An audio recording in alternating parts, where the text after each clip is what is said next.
Greetings everyone. My name is James McIntosh. I'm co-chair of CEMOTAP, and I am going to be moderating this program today. We have a great program. It's still 1 minute to 2, so I'm still admitting people into the meeting.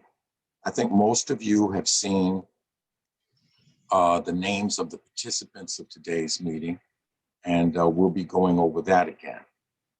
In the meantime, just let me disappear again for a half a second. I'll be right back, 2 o'clock.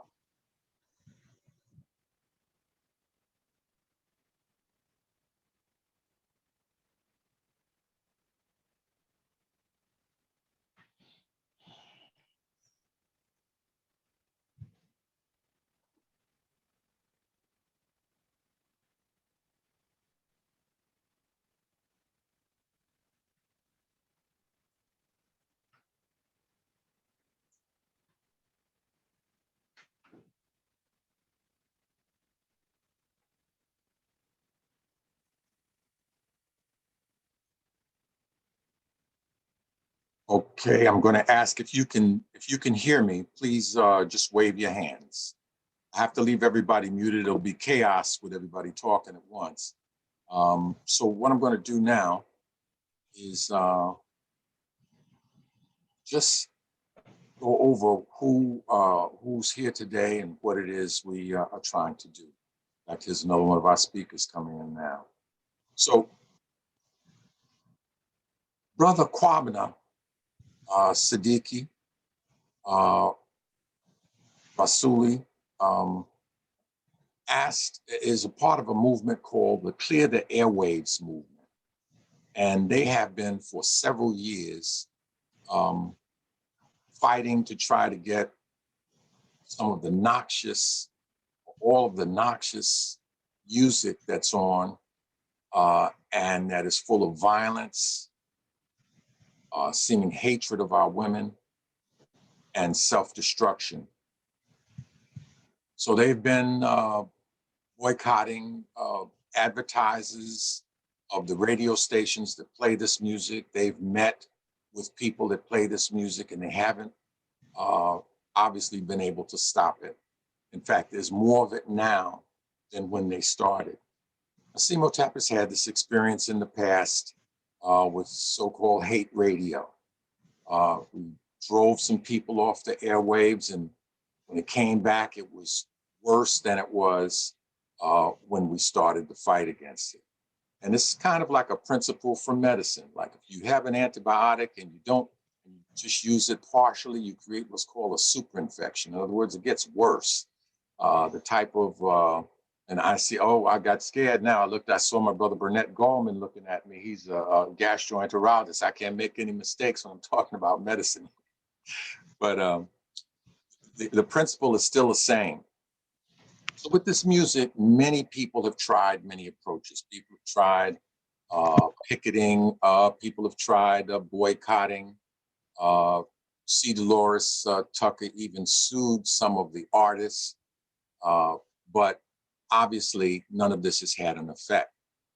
Now, one of the things that comes to mind for me is something that the Honorable Elijah Muhammad said. He said, don't criticize a dirty glass of water. He said, put a clean glass of water next to it, and the person will choose the clean glass of water. Well, we've tried that also. CEMOTAP has had spoken word contests, which we gave a monetary prize. We had certain rules: no cursing, no, calling our people out of their names and that sort of thing. Some very good, and these, I'm not calling them rappers for the moment, because really what they are is musicians and poets. But I think that it sounds a little more macho when they say they're a rapper, and that's one of the reasons why some of the lyrics they make, they're trying to avoid really appearing to be as sensitive as they are. And you can see this in the work of some of them that go back and forth. People like KRS-One and others, they'll make one that's positive and the other one is playing right into the same stuff. So we had spoken word contests. We had programs, summer programs in which we call the Sons of CEMOTAP, in which we had various community people come in and teach the youngsters trades, teach them skills, how to change a tire, how to, in fact, took them to court to support brother Michael Warren and his wife, and a prominent attorney here in New York, involved in the struggle. Right now he's moved, but back in those days he was in New York, and the police beat him and his wife up because they stopped an act of violence against one of our youth in the street. So we took the youngsters there to the court to see what was going on. We brought people in that taught them about MODERATOR. We brought in a principal of a former superintendent of the alternative schools, Brother Bernard Gassaway, who reviewed with them the remake of the Kenneth Clark's doll experiments. And so that's what we call putting a clean glass of water out instead of just criticizing a dirty glass of water. We had an intern, one of the high schools invited me to do a presentation that I did, which is both related to medicine, both related to the music.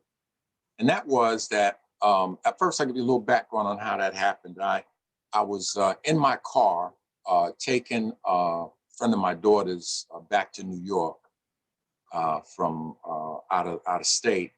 And there was a young child in the car. And there was music on in the background that I wasn't paying really any attention to. And all of a sudden I listened, and you know that cute little voice they have whenever she was, show the lead. And so then I started listening to her voice, and I started listening to her talking about murder. I heard her listening to her talking about drugs. I started listening to her talking about really everything that will kill you.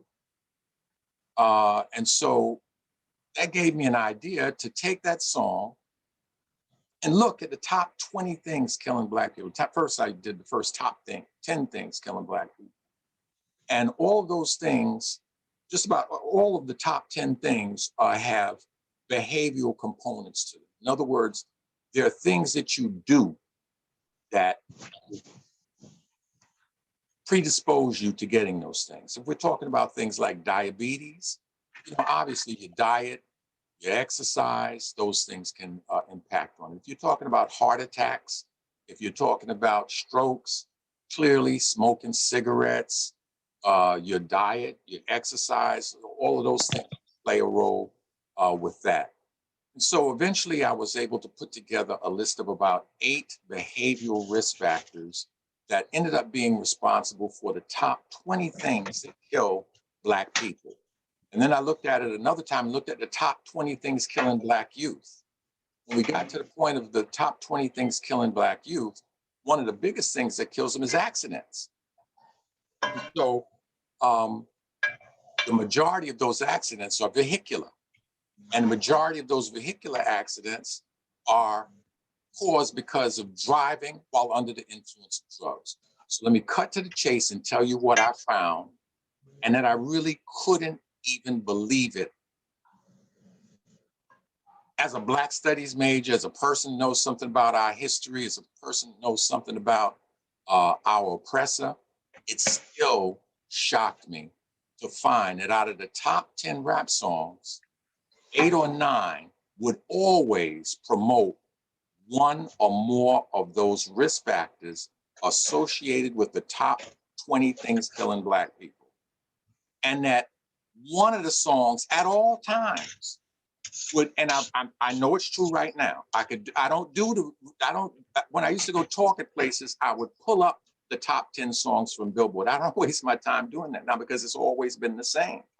There's always at least one song that will promote all 8 or 9 of those risk factors that I isolated. Now, one of them, the reason I was so surprised is that one of the risk factors is driving under the influence of drugs or alcohol. How could it be by accident at all times there is at least one record that encourages you to not only drug and drink, but to do it while you're driving?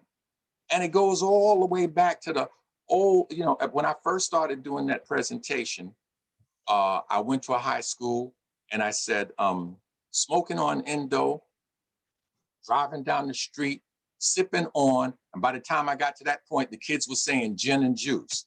And I said, with my mind on my money, and you know, by that time you had a whole classroom chanting this thing. So the principal there, this was at Banneker School, asked me to come back. And for the entire day, they had me do the presentation to each class in the school. And then at the end of that, they asked CEMOTAP to do a internship for 5 of their students, or 5 or 6 of their students for the summer. And we did that. All of this is approaching it from the other way. We've done the picketing, we've done the writing the letters, we've done the boycotting the sponsors and this sort of thing. But what is necessary is for our people to want to do that. Organization doing it, a small little group of people out in the street, that is not going to change people who are making great deals of money out of killing us. In fact, that's what Amos Wilson says, that the self-hatred is necessary. It's necessary to remain to maintain white dominance. So with that out of the way, I'm going to quickly go over who our speakers are today, the ones that I see. First is going to be the founder of CEMOTAP, Sister Betty DOPSON. Sister Betty DOPSON is a former director of public relations at Harlem Hospital, who one day decided to use her skills and she'd always been supporting her community, but she decided to take it and actually form an organization and to use those skills that she had acquired. She is a former winner of a very high and prestigious award in public relations called the D. Park Gibson Award. It resulted in thousands of dollars being raised for Harlem Hospital in a thing she created called Harlem Babies Day, where they would bring all of the people who had been, invite all the people who had been born in Harlem Hospital to come back. And of course, there were many, many surprises. I won't go into the details of that. But then she began doing that for CEMOTAP. CEMOTAP's had many victories. And if there's a single person who's responsible, it would be her, although obviously she had many people assisting her. Please welcome to the microphone. She went out to Ohio and formed a new chapter of CEMOTAP, Sister Betty DOPSON. Let me take your, I gotta unmute you, Sister Betty. You should look on the bottom of your screen and see if you can unmute yourself.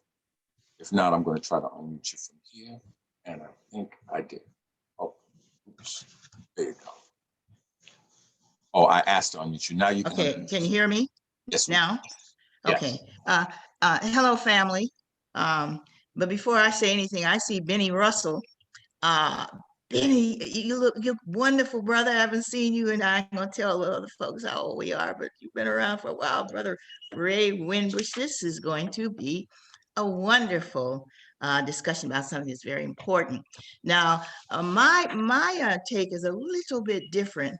And Erica's on her, she's doing her exercise and trying to show up and show out. That's okay. We exercise too, Erica. So you go ahead and do your thing. But you know, hip hop, it has washed around the entire world, and young folks all over the world are into hip hop. Bulgaria, rare, you know, in places you just wouldn't think they know anything about what Black folks are doing, but their children are there, you know, involved in hip hop, and it's not going to go away,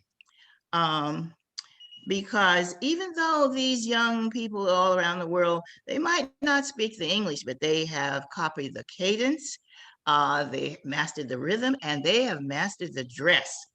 So hip hop is out there, and there's no way that we're going to stop it or bring it back. So I guess what we have to do is try to figure out different ways of approaching.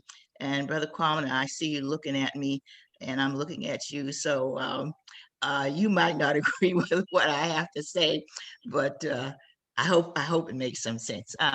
You know, hip hop is really doing more than murdering the minds of our people, but it's especially harmful to our women because I just don't believe that any other race, Jewish, German, Italian, would permit the denigration of their women the way our race is permitting the denigration of Black women. To me, it doesn't make sense. And every time one of these very popular rappers, they make make a record that graphically expresses their loathing of Black women. Sisters all over the world are affected by this. Their self-esteem it actually plummets, and they, living with the hope that these attacks against them will cease, and they will be seen as being valuable to the race, and especially to our men. So we have to take a sober assessment of who's promoting and owning and destroying the race. And we can't blame our youngsters, those young folks that came up with a musical genre that hadn't been done before. It was a stroke of genius. So I'm an elder, but I am not opposed to rappers. I respect them, and I would hope that, many of them would learn to respect their mothers and their aunts and their cousins and what have you, and kind of, clean up their act a little bit. But I went online to find out, who are these promoters? Who's really promoting these gangster rap records? Who are the distributors, and who are the marketers, and who's making the most money? And I don't have to tell you, it is white folks, primarily kind of young white men who saw rap as a gold mine. And so they took advantage of what we older Black people saw as a nuisance. Didn't understand the music was too fast, and it was, so we turned our back on something that was really ingenious. And so we are now faced with looking at our young men, used to be overdressed in clothing that was too large, boots and jackets and all that stuff. Now they're wearing tight, sissified clothes, if I may be permitted to use that word. But everywhere in the United States of America, there's violence. There's violence in everything. So young people that lived under certain circumstances, they took those circumstances and turned it into, they were able to express themselves through music. Didn't always fit what we thought they should do and the way it should be done, but nevertheless, they made a living by, I'll say, denigrating the race and also particularly women. So I looked at let me see who is responsible for the promotion of a lot of this violence that we see. Now there's Omori MC Promotions, OMORI, and the CEO is a young white guy named Marty O'Halloran. There's Music Crowns, and Music Crowns has almost 3 million Facebook fans, and they use algorithms and social media and radio and digital marketing, and this is how they are able to spread gangster rap. They can make or break a rap artist at the stroke of a pen because they have a huge following that they have developed around selecting out 1 or 2 very popular artists, rap artists, and they've built up this huge following, and they can sell 1 million records at the stroke of a pen. There's this Diamond Media, DIAMON Media, and that's the CEO of that media is Ethan Diamond, and he uses SoundClouds, and he has enough followers to sell any rap record that he wants, and he has found out that the more virulently violent, and I'll even say racist that they are, that this increases his ability to sell more records. And he uses that, and he encourages young rappers to be as openly, disrespectful as they can. And they encourage, and they make money by encouraging to do that. Now, this hip hop posh media, they have over 43,000 producers. And these producers select whatever rap record that they feel they can make more money from. And this is what they put all of their resources behind it. And then there's Forbes Musical Entertainment. And they have a worldwide audience of 214 million young people. So I believe that instead of focusing so much on the rappers themselves, which we have to recognize are really geniuses in many ways, we need to be focusing more on these promoters and these marketers and these distributors. We can't expect young men and women who have lifted themselves out of desolate situations of living to pass up an opportunity for a better existence. Now, a few years ago, I was invited to attend one of these rap meetings, and they wanted me to speak. And of course, I told them I wouldn't be able to stay the entire time, but I would stay as long as I could. But I'm gonna tell you, brothers and sisters, I wanted to get out of there because that they were using some language. I've heard, profanity, but not used like that. So I was kind of glad to say, I'm sorry I have to leave, but I was glad to get the heck out of there. Anyhow, one of them followed me out, and he said, "Why are you running away?" I says, "I'm not running away." He says, "Yes, you are. That's what you old folks always do. And let me tell you something. You can't give me a job. You black people, you old black people didn't make no job for us. We made jobs for ourselves. And I don't see why you don't understand that." And then he used, the four-letter bomb. He started using that. I said, "Wait a minute, young man. Uh, I can't talk to you if you're going to use that type of profanity." Well, he didn't stop. He said, "Well, we use this word, and we don't find it to be so disturbing." I said, "Well, in my day and time, we didn't use it, and I don't like it, and I can't take it, so we have to part our ways." And as I was going out the door, he said to me, "I could buy and sell you." Hey, uh, maybe he could have, but I never forgot that.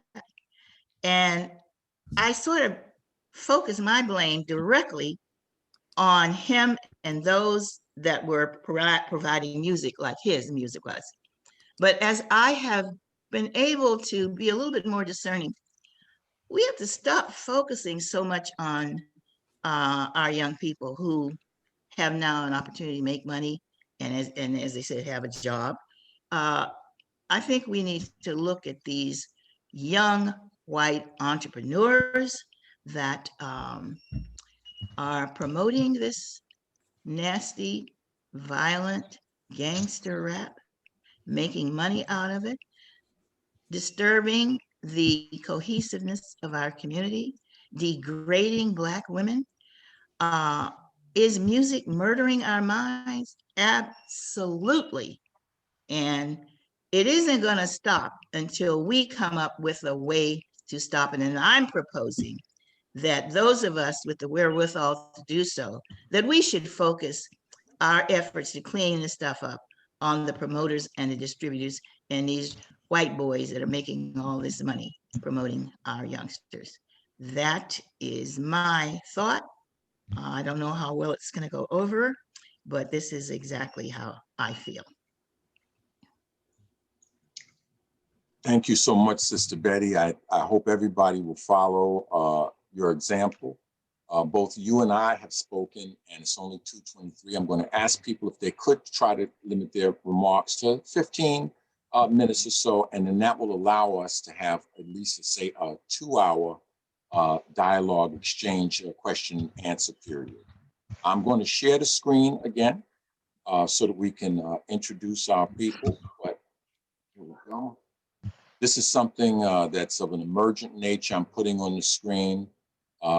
If you can see it, could you wave your hand? Brother Benny, can you see this? Yes, you can see. Okay, so you can see the this happened this morning in terms of the demonstration, but all day on Monday, tomorrow, they're asking people to call. I got this from Brother Shep, who's one of our panelists today. Brother Mumia, who I'm sure all of you know now has COVID-19, and this is what's being asked of you to do. And I'm going to go back. Remember this so-called Indian? Look what they did to him. Maybe they'll do that to us. Did a struggle, did a win. I mean, damn, get out of your seat. Damn, get on your feet. We say damn, and I will repeat. We mean damn, we're tired of defeat. Damn, no more sitting around. We say damn, it's time for throwing down. Damn, let's even the score, cause we're fired up. It won't take no more. We're fired up. It won't take no more. We're fired up. Won't take no more.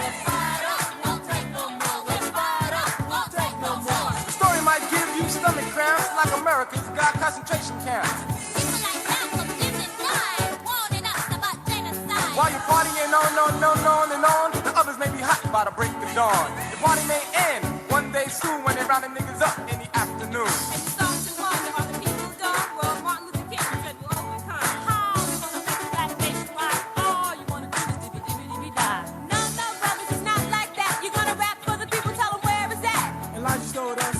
Our wealth, collectively we must do for ourselves. While you fight each other without a fair, but fight the system you never dare. Well, if you ain't down, we'll get you first, cause you slow us down just like a curse. My mind is spirit, we can't let die. Put a message in our music for I and I. Service for our people who we must redeem, like Coltrane's homegrown love supreme. We heard what Marcus Garvey said, and we can't stand still. He said,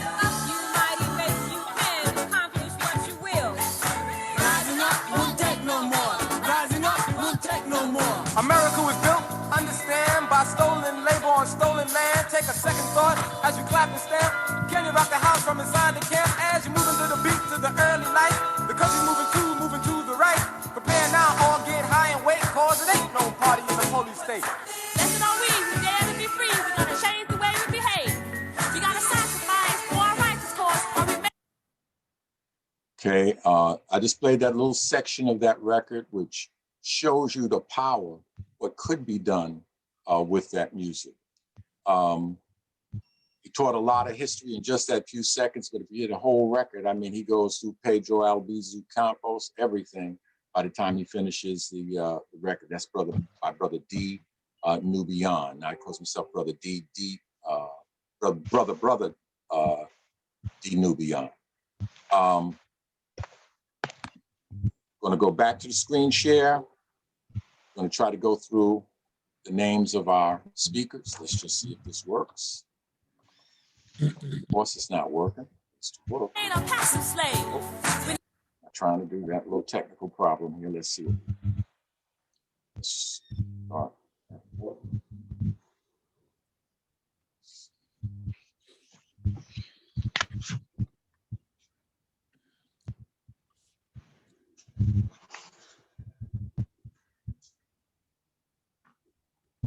So I got out of that. Still admitting people.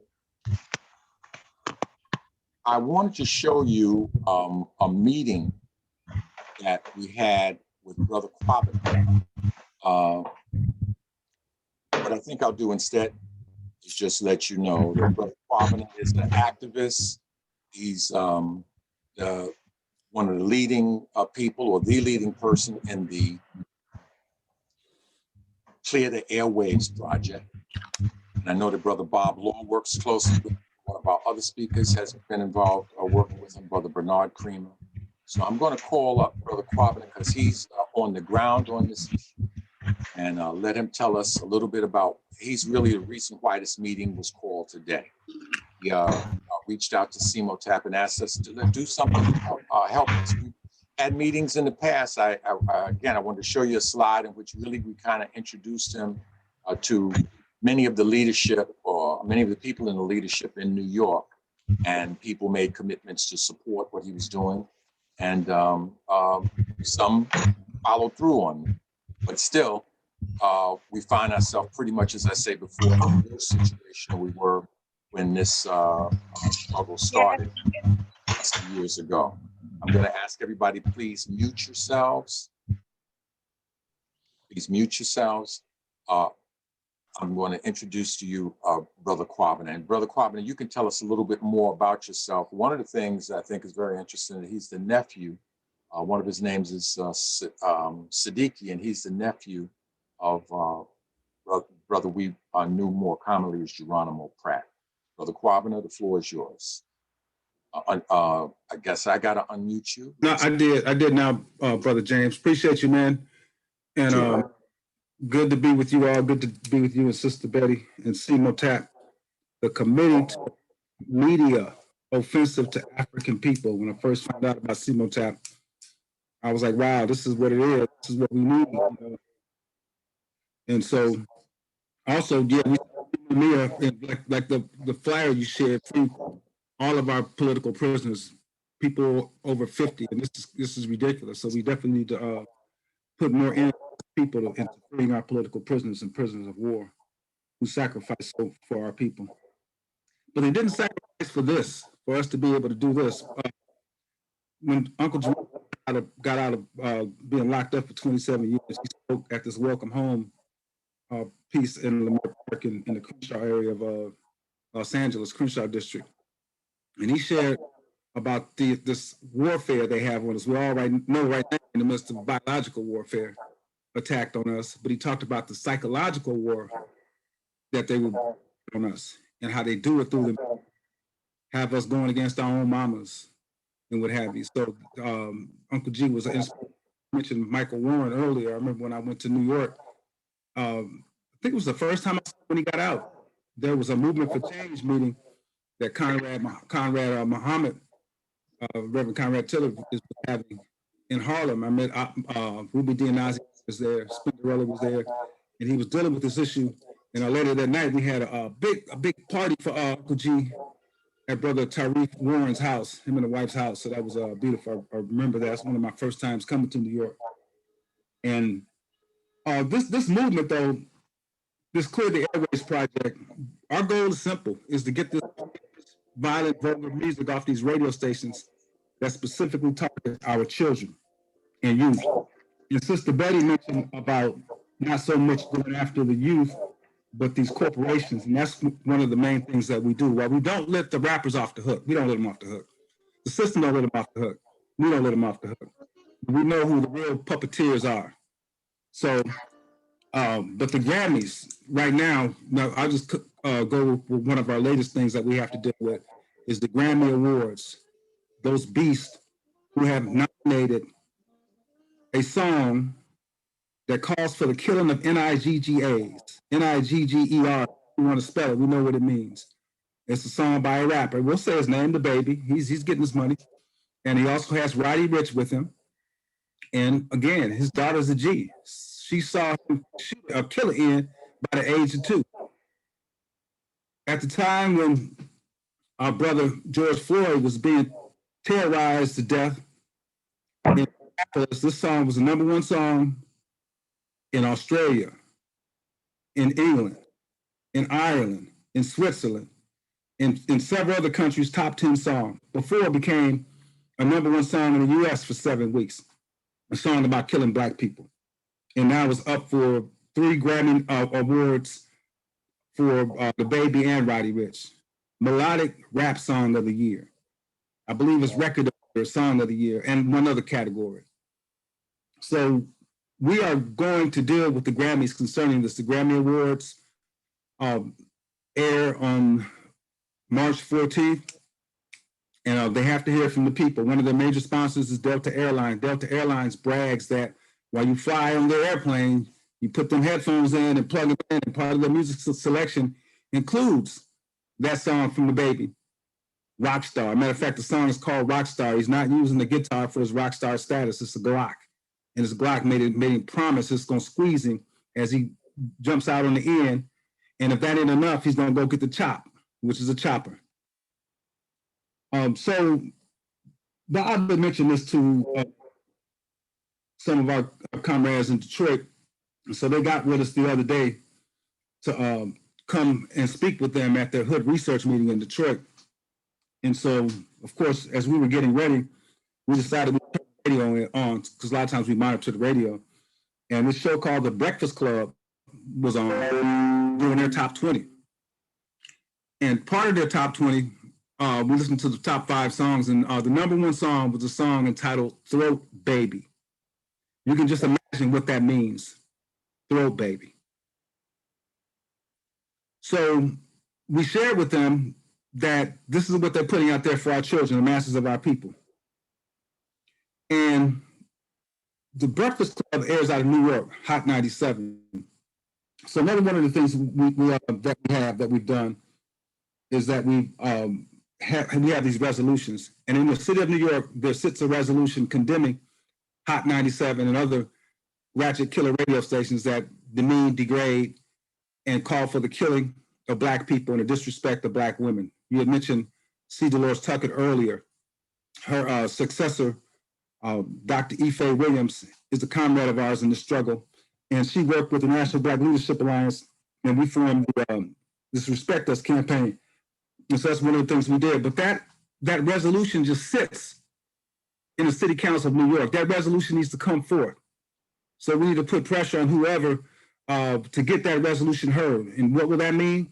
Resolutions we know are symbolic, but we can bring that to the sponsors and what have you. And so again, this is a song called, just imagine Throat Babies. Just imagine what that means. And I got the lyrics there. I'm not going to even try to share it because too many sisters, too many people on here, but our children know these lyrics. Sexy little B, sexy little H, and a young N come play in your throat. Throat Babies. Number 1 song in the country for our children. So, was in Detroit yesterday and decided that we would check out the Slop Hop station and monitor the Slop Hop station in Detroit. There's another Grammy-nominated rapper who is no longer with us. His name is Pop Smoke. He's out of New York. He has a song called In the Night, along with another Grammy-nominated rapper named Lil Baby. They got Lil Baby and Da Baby nominated for Grammys. Lil Baby's song is more so on a political song dealing with the uprisings that took place this summer. But that's probably the only song that he has concerning that. The rest of his songs, like this one, are ratchet. So that's the song In the Night that was played with Pop Smoke, who, by the way, was killed a little over a year ago in Los Angeles after he was flaunting the money he had on video. So some of these brothers, I guess in LA, saw the address on a bag he got as a gift and came and did a home invasion and took his life. And so the song he's nominated for talks about pretty much doing a home invasion and sending you to heaven. And so this song's nominated for a Grammy. Then we heard Body by Megan Pete. Megan Pete is also known as Megan Thee Stallion. We know a stallion is what is a male horse.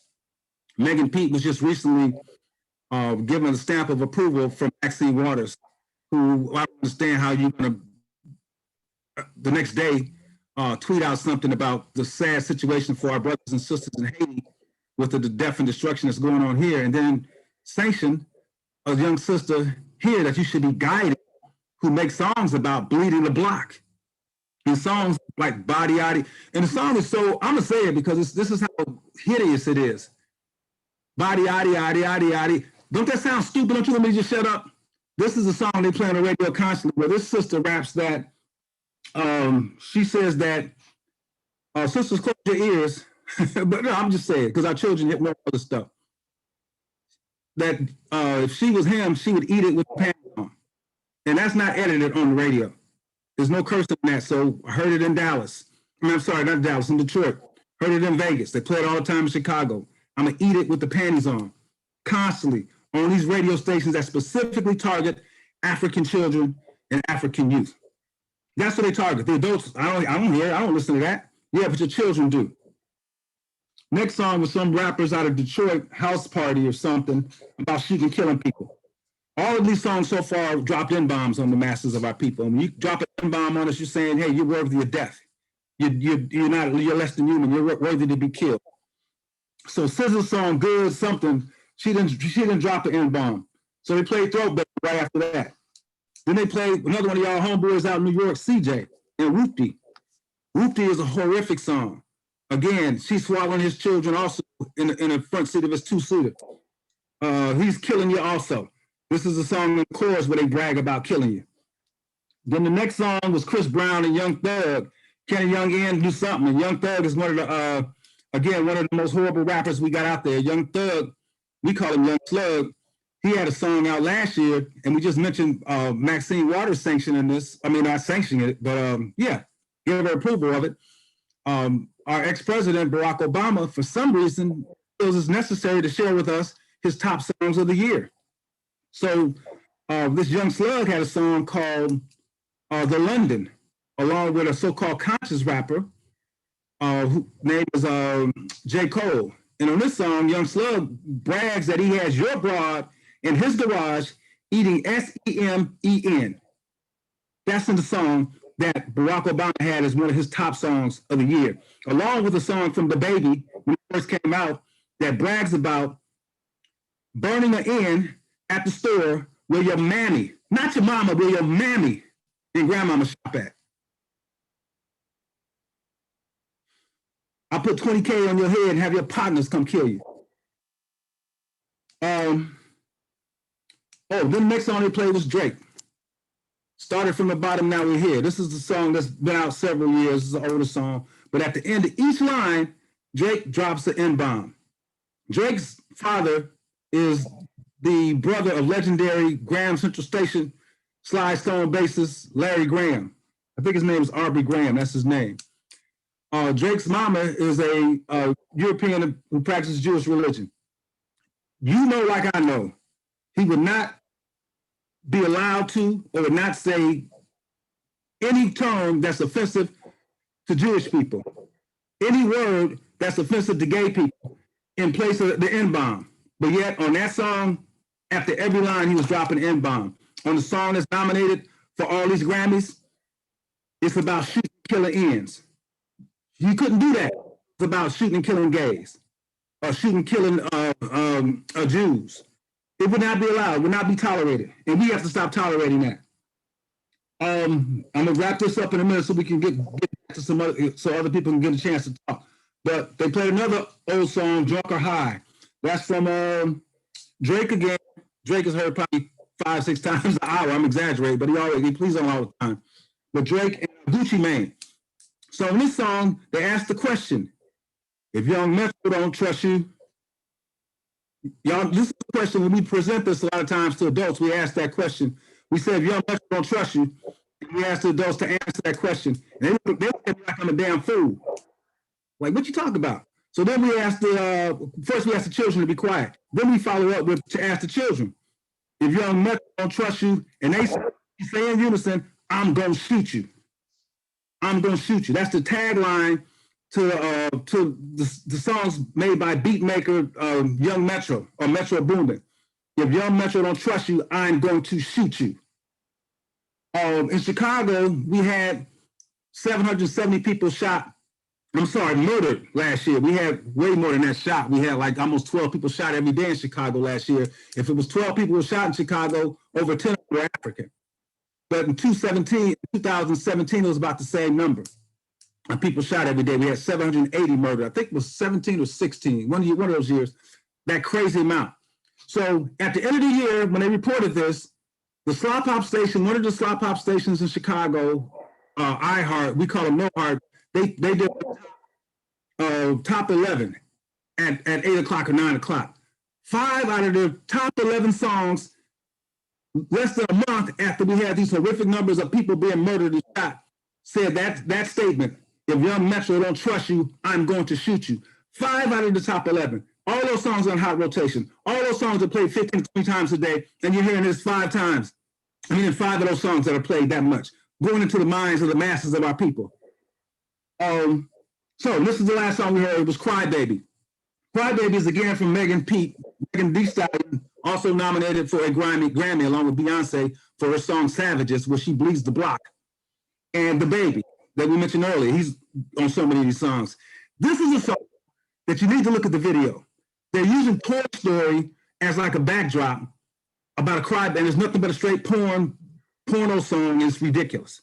So I say this to say this is what they constantly play on radio stations throughout Babylon, throughout modern day Babylon, in all of our major cities, on at least 2, sometimes 3 radio stations that specifically target our children and adults, and they must be stopped. We can't stop them. We have a petition on change.org, Clear the Airways Project. We got to a certain amount on that petition. We worked together to file a complaint with the FCC concerning the FCC. Made these radio stations respond. Their attorneys got back with the response. We responded to them. The FCC has not given us their decision. They told us they made a decision. We're just waiting for their attorneys to write it up. That's been since late October. We have not heard from them. We've been reaching out to them.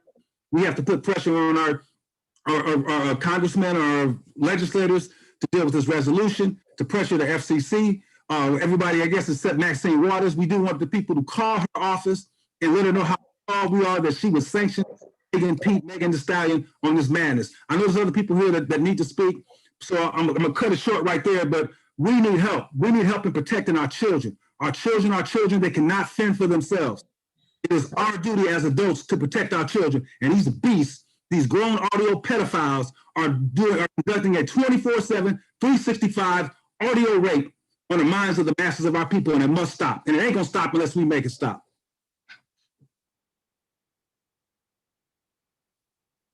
Thank you, Brother KWABENA. So we've heard, basically what I think many of us or most of us know already. This music is horrible. We've got to do something. No other people would tolerate this kind of thing. And Brother KWABENA had 2 specific things that I heard in terms of what could be done. One had to do with the Grammys, and the other had to do with the New York City City Council. I'm going to try to alternate these speakers so that we hear some other angles from it. We are blessed today to have Brother Dr. Ray WINBUSH, who is, among many other things, a psychologist. And he has approached this issue from another angle, and maybe from the same angle also, but he's written a book called The Warrior Method. And I'm going to ask Brother WINBUSH to unmute himself. And if he can, I'm going to try to do it. Dr. WINBUSH, Dr. Ray WINBUSH, and let me tell you a little bit about him.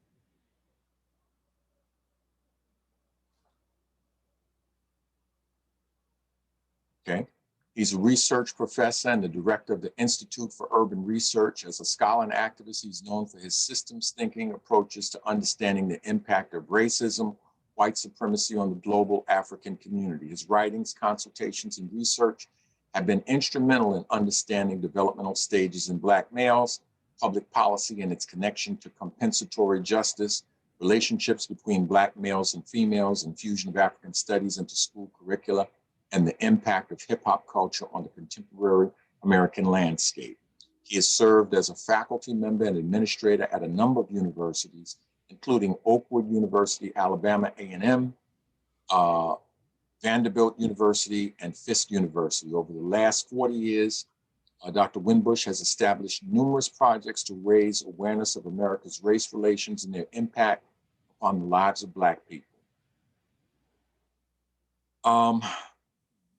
Dr. WINBUSH has appeared as race relations expert on the Oprah Winfrey Show in 2005. His books, The Warrior Method, a program for rearing healthy Black boys, and also the other book, Should America Pay? Slavery and Raging Debate on Reparations, were published in 2001 and 2003, respectively. His latest book, Belinda's Petition, A Concise History of Reparations for the Transatlantic Slave Trade, is a sequel, it's considered a prequel to Should America Pay? Slavery and the Raging Debate on Reparations, and provides an overview of how reparations for the transatlantic slave trade has been a consistent theme among African people for a number of years. So without any further delay, Dr. Winbush, can you hear us? Yeah, yes, I can. Okay, we can hear you me? also. All right. Yeah, I'm going to try to just take 10 minutes to try to put some of this in historical context. First of all, back in the early 1900s, we had the blues man. In the 1940s and 50s, we had the jazz man, and now we have the hip hop person. How can I put it? Unsavory music in our community has not been something just with the hip hop generation. I did a little research, and I'm going to read you some, just read. I couldn't play this on the tape because I'm sure there might be children there here. These songs are all before the year 1925. I'm a Mighty Tight Woman by Sippy Wallace. Big Long Sliding Thing by Dinah Washington. Don't Come Too Soon by Julie Lee. King Size Papa by Julie Lee. I Want Plenty of Grease in My Frying Pan. Must Get Mine in Front. And I could go on and on. Press My Button, Ring My Bell by Lily O. Johnson. Dirty music really isn't anything new in our communities.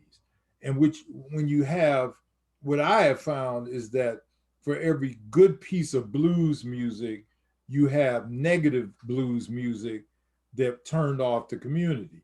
It's the same with hip hop. I don't think any of us would disagree with the fact that Fight the Power in the 1990s was like an anthem of the hip hop generation and a very positive song. Another one, if you haven't heard it, by Ras Kass, The Nature of the Threat, which in about 7 minutes gives the entire history of this planet as it relates to white supremacy and our place as African people in it. What is different now, and this is what I found in just doing a little bit of research, is that you only had a handful of songs that promoted violence against us, especially women, and in many cases, like Brother KWABENA said, against children. The only two songs I could really find was Frankie and Johnny, which some of you may remember, and Stagger Lee, who was kind of a legendary bad Black man within our communities. In general, what we've seen now is that there's nothing left to the imagination. Videos have had its impact on our children. And as Brother KWABENA said, this stuff is repetitious. There's only about six major media companies in the world, and they control 90% of the music that our children hear. You will rarely hear India Arie being played in rotation on these stations, the so-called top 40 stations, and so forth. And so what we find is that the violence is something that is targeting us. A few years ago, and I want to just say that some of my best friends are in the hip hop industry. I'm not trying to drop names, but Chuck D of Public Enemy. I talked to Harry Allen right before this discussion, who was media assassin for Public Enemy. Stick, who raps with Dead Prez, told me a few years ago that they were doing a cover of their album, and they deliberately went to their producer, a white person, of course, and put a cover where Black people were using automatic weapons to kill white people. And the white producer said, "You can't do that." A week later, they changed the cover, the exact same cover, and they had the person with the automatic weapon pointing to Black people, and they said they could produce that. They could use that as an album cover. And what it really says is that white people, and I'm not saying anything new by this, white people don't care what method they use to commit genocide against us. If it's music, they will do that. If it's sex, they will do that. And in this case, they are using music to kill our children and to annihilate us.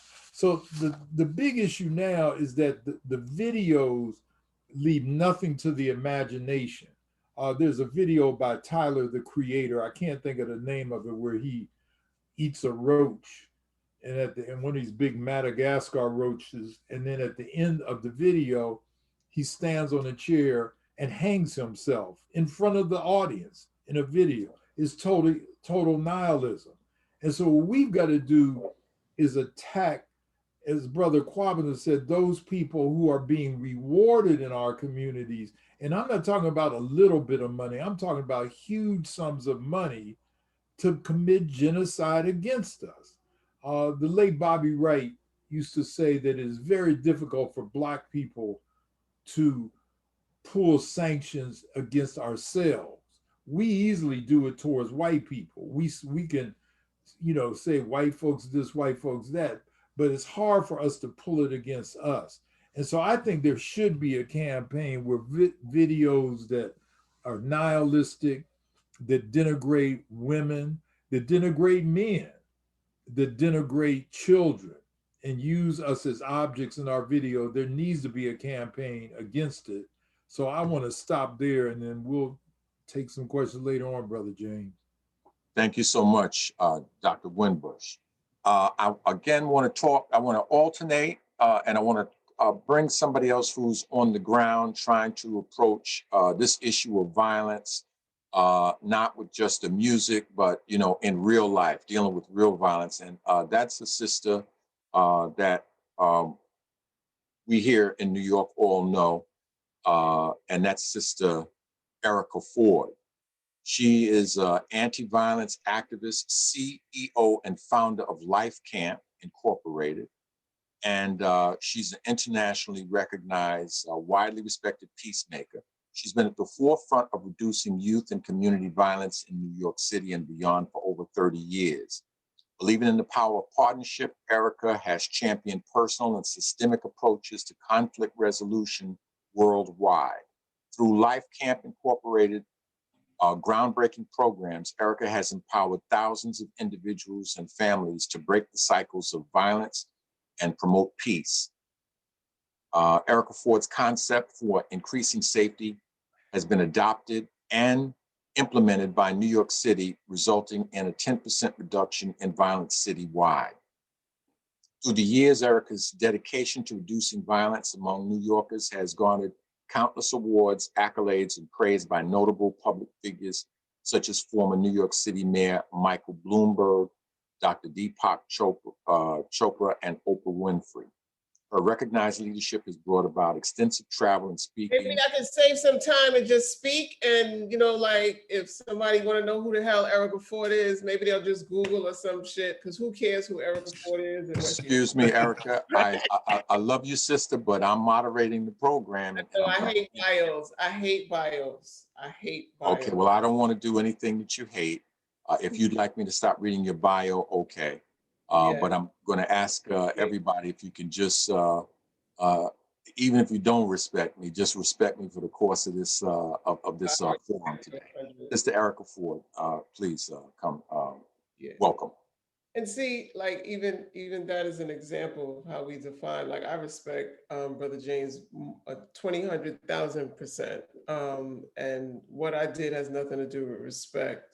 It's just that I hate bios, and I hate when people read I want to say thank you to CEMOTAP for being the marathon runners on this issue. And I also want to say to brother who was talking about the baby, his brother on November 3rd, 2020 committed suicide.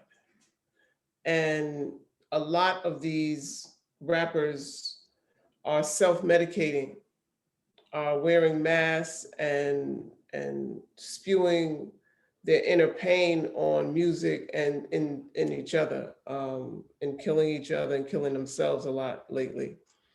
I remember in the 80s and the 90s when we did Storm Troop, Hot 97, and Power 105 is who does the Breakfast Club, not Hot 97. And it's ironic because Charlemagne is a brother who builds Black culture in a sense that he struggles to have an alternative radio station that promotes, that he controls and promotes culture and you know, empowers people like my son and others who have the message of uplifting and dealing with white supremacy, which is who controls the people who are articulating the messages that are holding our, you know, that are playing into their tool of killing us off and keeping us in a space of unconsciousness. When we look at music, we approach violence as a disease, as a public health crisis. And in doing that, everything plays a role in the violence that we see in our community. Whenever you listen to anything, your brain sends hormones through your body.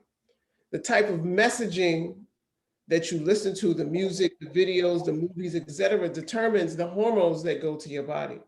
And so the more violence, that's the more hormones go to our children in our community. The more sexual, those are the type of hormones that go to our children in our community.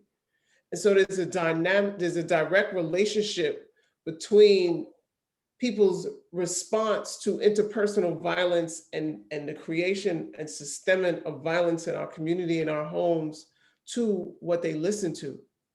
But it is a calculated process that happens, you know? And so I think personally,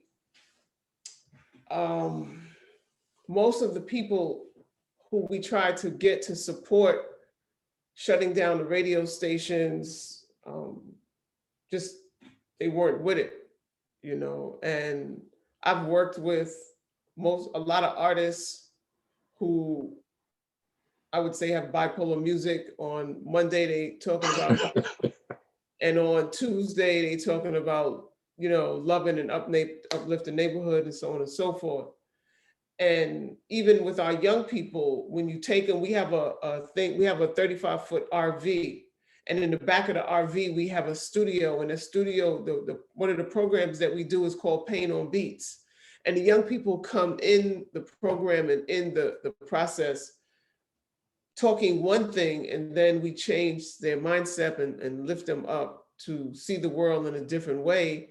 And then they end up rapping different things. And so I think the process of, we have 79 people here that understand, I'm sure, culture is a weapon. And it's one of the #1 weapons used against us.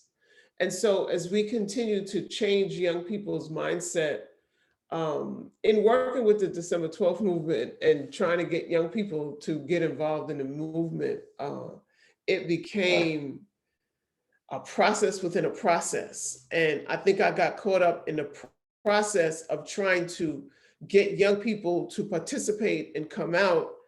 And that's what gave life to the whole building of the violence prevention work and movement that we're dealing with. And we did it from a holistic perspective. And so in New York City, we have 26 sites and over 60 organizations that work together to co-produce public safety.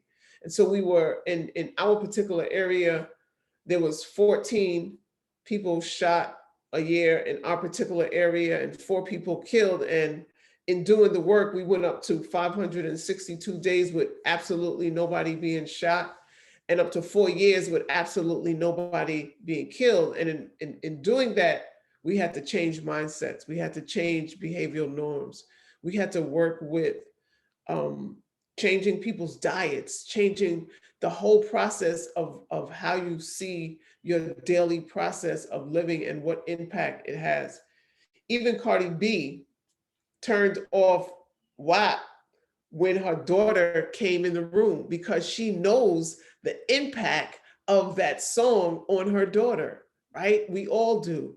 And so I think that as Brother Kwame was saying, or KWABENA was saying, is that we have to change our young people's mindset and build a cultural revolution, a cultural transformation in our communities and the things that come into our communities, so that these waves that are taking over our children's brain, because I strongly believe that the music plays a large percentage of what's going on. I know in working in the schools, and I know a lot of you know, that once Love and Hip Hop started its TV show, there was an increase of young girls fighting in schools.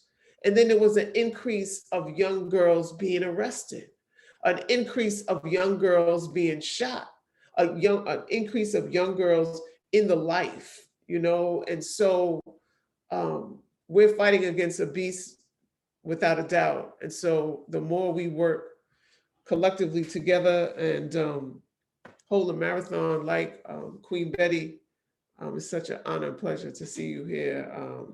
Miss you in New York. We have to get more young people in this conversation. And, you know, I definitely stand in commitment to do that.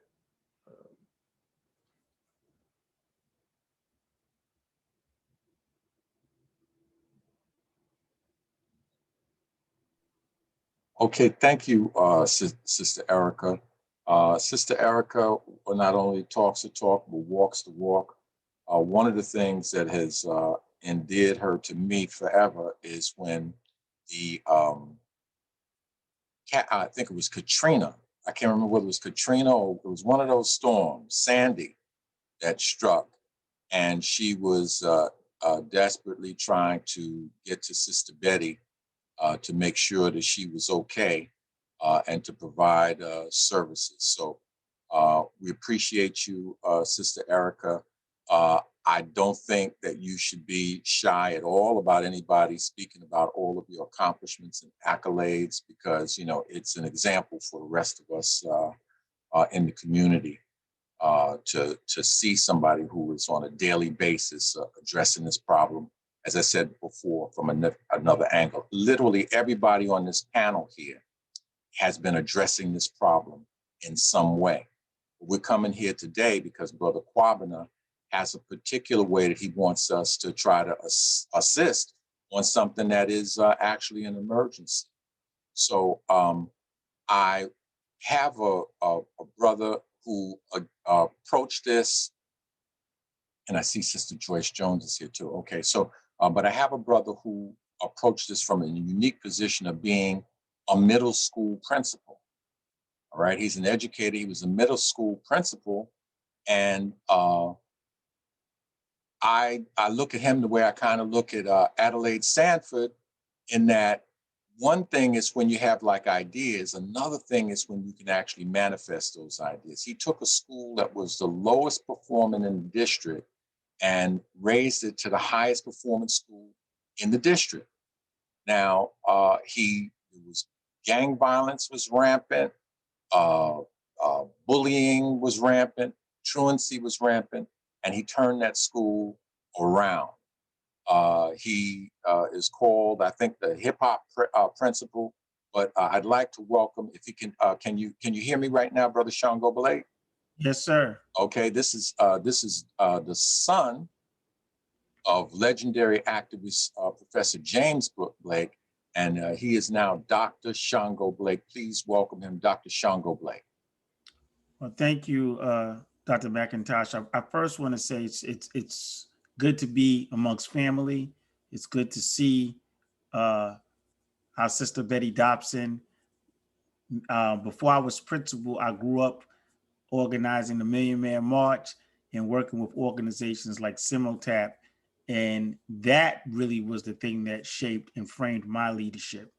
So the question is is music murdering our minds? And I would like to come from the lens of education. And I would offer to this body of important people that it is the lack of true education based on white supremacy and systemic racism that is really murdering our minds. The hostile racist system of education is responsible. You know, there's a saying that school prepares you for your role in society. And with the issues of inequity and with the lack of teaching of Black history, which produces self-hatred, which in turn produces lack of trust and a culture of death, there is the culprit in terms of murdering our minds. With teachers who are racist, they use a nice word for it now, they call it implicit bias. But I say teachers who are racist, with the over-policing of our schools and over-testing and the use of high-stake testing, with a white supremacy curriculum and institutional racism and the marginalization of Black leaders who care about our children, and the defunding of schools over the defunding of police. All of these conspire to murder the minds of our children. The very institution that is held up as a place or a space of learning and education is responsible for the murdering of the minds of our children. The music industry, I would hold up, not the music, is responsible for the murdering of our children's minds. The manipulation of that creative force for profit is responsible for the murdering of our children's minds. When we say music, I think it was Dr. WINBUSH who kind of gave us the history of country and blues. But when we say music, what are we referring to? What music? Is it just hip hop or is it music as a whole? We have always had this discussion around music, whether it's been gospel, country, rock and roll, disco. You remember when these art forms came, they referred to it in our community, many in our community referred to it as the devil's music. At the core of hip hop is the drum. And at the core of the drum is the heartbeat. So think about that. When we say hip hop is the devil's music, you do know that the devil or Lucifer was a chief musician who fell out of grace with God. We should study that because I don't think we can just say hip hop. And when we say hip hop, we have to look at hip hop in its true definition, not what they're calling hip hop, not what's being paraded on music stations by those in the music industry. And I agree with you, brother. I don't want to say your name wrong, brother KWABENA. I agree with you, my brother. We do have to have a campaign, but the campaign is not just within the industry. The campaign is within these educational institutions that produce minds that produce the music. Education and hip hop are loosely connected. When the Bronx was burning and hip hop was born as a byproduct, something else simultaneously was going on. In the New York City public schools, they were defunding music and art programs. So young people with this creative energy and this creative force found another way to make music because they didn't have instruments. They began DJing and cutting and breakdancing.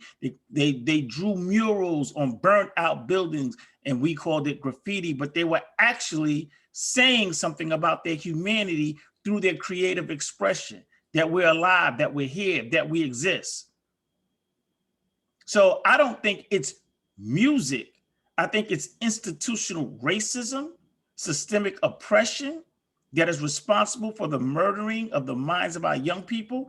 And it is the manipulation of music by these satanic forces, the same satanic forces that brought us into slavery, the same satanic forces that have given us a miseducation is the same satanic forces that are manipulating the music to produce the degenerative behavior that we see in our young people. This is why, as an educator, I was attacked because I figured out how to manipulate that music in a way that would produce academic excellence, student achievement, and positive social outcomes. And so when you start to use the music and apply it effectively, we can bring out the best in our children. But in doing so, we are literally disrupting the educational system that is really the culprit of the murdering of the minds of our young people. And if you look at most of the artists that were listed earlier, most of them are 2 to 3 years from being teenagers, coming right up out of that educational system, coming out as a byproduct of the failure of that educational system. I point and I close on this note, Nas. Nas was a junior high school dropout, and he was not a dropout in the traditional sense of the word. He didn't just walk away slowly. Him, his brother, and his father, they met and they had a conversation, and he made the intentional decision to drop out of school. Now, here is a person with genius, who has a Harvard fellowship named after him, who's performed at the Kennedy Center. When you look at his music, everything that we would say as educators we need in terms of literature, poetry, setting, plot, personification is represented in his music. Yet he dropped out because he realized that he was in a racist system that was not producing genius, and he decided to leave that system and go out on his own. So I think that we need to examine this whole concept of music, but parallel that conversation with the lack of education that our children are receiving. And then we can begin our campaign of manipulating the music to produce the outcomes that we desire. Thank you so much, Dr. Blake. And I want to speak to one of the points you made, which is in terms of the historical. It's the second time somebody's made it today, the historical negative nature of the music. You know, I told you Amos Wilson basically says that many of these things they're necessary. They're necessary to maintain white dominance. We have to have self-hatred in order for white dominance to continue. We have to have music. But I think that what Brother KWABENA has been pointing out is the difference in the concentration. It's so funny, I was thinking of the same two songs Dr. WINBUSH mentioned, but I think you left out Big Boy Pete. I don't know if you remember that one. That's those of you not in my generation, you won't know those songs. But basically, it's a battle between, you know how they say, never bring a knife to a gunfight? Well, the guy with the knife wins in Big Boy Pete. We have other songs that dealt with some of these other issues, such as, you know, the sexuality of music people have been talking about. Hey lady, your husband's been cheating on us. You have, even in the country western, you have, I shot a man in Reno just to watch him die. That's what Johnny Cash says in one of his songs. But when we talk about the concentration, that's where the difference is. When we look at the rap songs that are, and I don't know what the concentration is in general, because I know we're not hearing all of the rap that's produced. I'm sure there's young geniuses producing things that we would love to hear, such as Tahut 9, such as Haru Patah. Excuse me 1 second. I'm so sorry, just hold 1 second.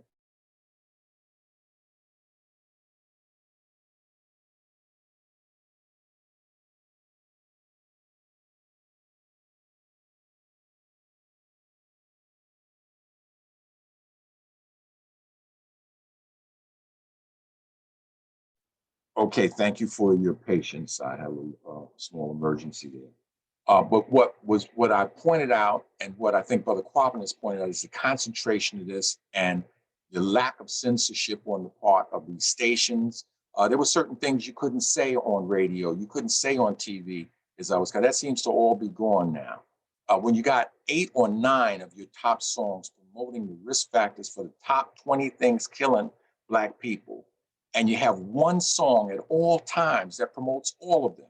And so I'm talking about at one time, you'll always have a song that's promoting smoking, tobacco, you'll always have a song that's promoting drugs.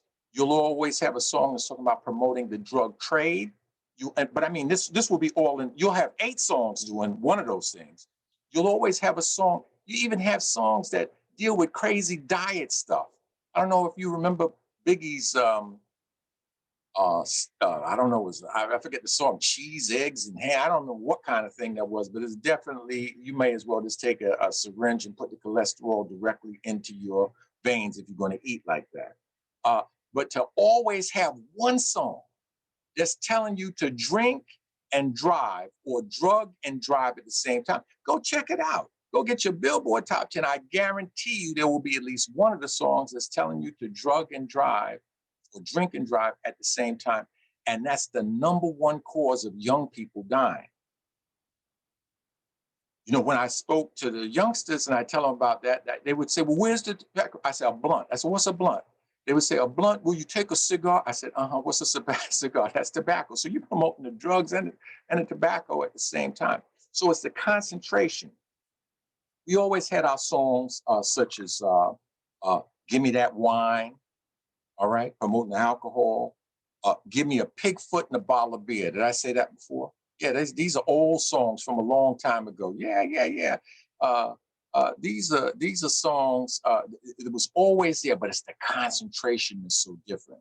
And we're not saying the music is bad. I don't think anybody on this panel would say the music is bad. The music is genius. I hope that Sister Camille Yarbrough is here because there's something she says about the fact that they have these beautiful rhythms that make them so much more dangerous. But I don't want to take what she says. I hope she's here. I don't see her so far. At this point, I'm going to bring somebody else who takes another approach. Sister Joyce Jones has or had, I'm not really sure right now, on BAI, a show called, let's see, it was called A Sugar in My Bowl. And I know that music was a prominent part of that show. Right. And, you know, if you put a clean glass of water next to a dirty glass of water, the Honorable Elijah Muhammad says that a person will choose it all the time. She was the producer and host of Sugar My Bowl, introduced to volunteering at BAI by answering the phones in the tally room during the membership drives. And before she was granted her monthly music special, she had to learn how to operate the board, how to gather and edit sounds from protests and varying community events.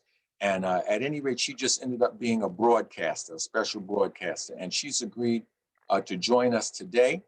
And it looks like I'm seeing you. You can hear me, right? I can, but okay. I didn't want to interrupt you because I'm similar to Erica.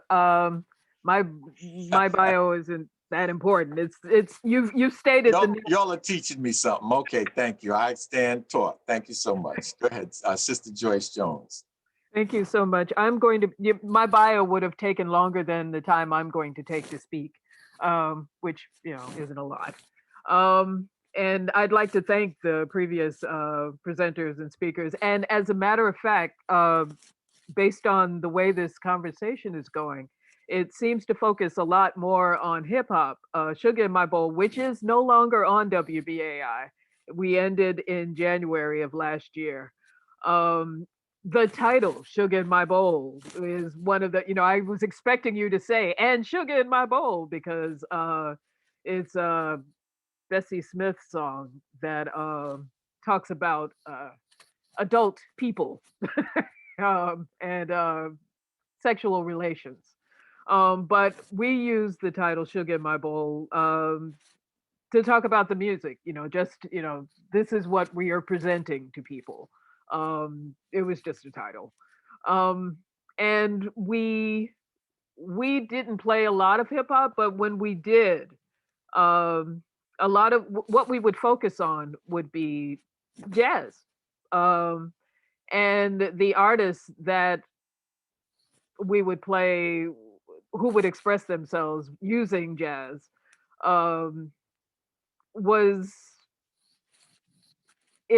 different. And I made a point of not using words that insulted people, in not playing songs that included lyrics that insulted people.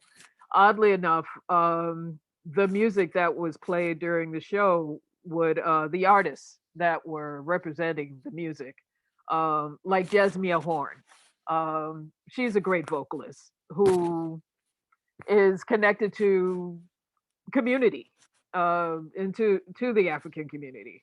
Sharni Wade, both of them have performed at Sister's Place.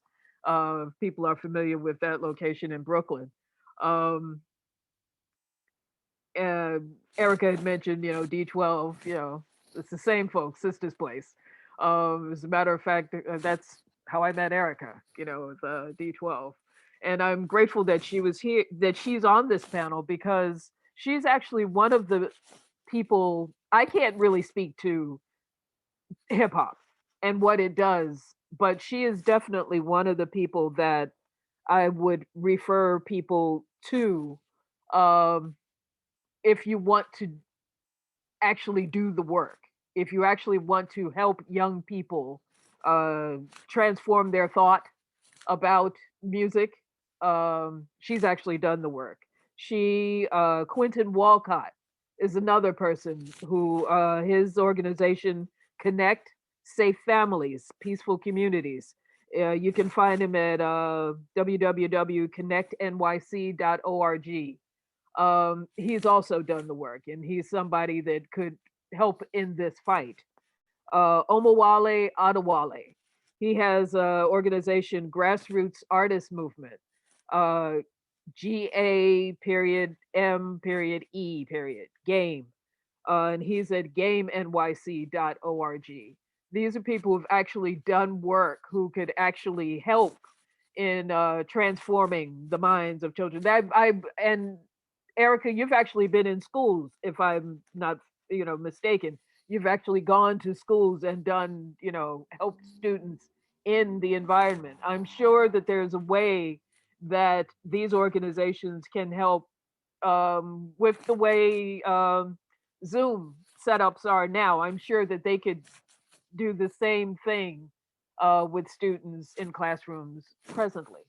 There just needs to be a way for it to happen. Hearing Betty Dobson mentioned the great scale of what needs to be done as far as protest and holding it to organizations and whatever. I think, yes, that needs to be done, but at the same time, we need to attend to our community. We've been screaming in the streets at other people forever, but in order to actually get things done, we need to do the work ourselves, with our community, with our children, with, the fact that we're talking about radio stations. How about their parents? How about the parents who allow the children to do this? I know children are going to hear what they're going to hear, but, parents have to do their job as well. You can't just, put it in the hands of teachers and whatever, somebody outside of the home, extended family. There are other people that have to do things.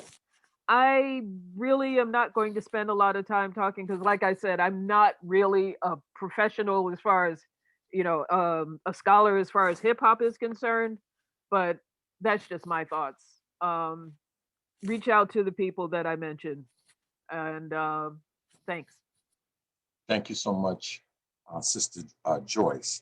Always a pleasure to hear you, hear your perspective. What I've heard today in terms of things that we need to do, we had some concrete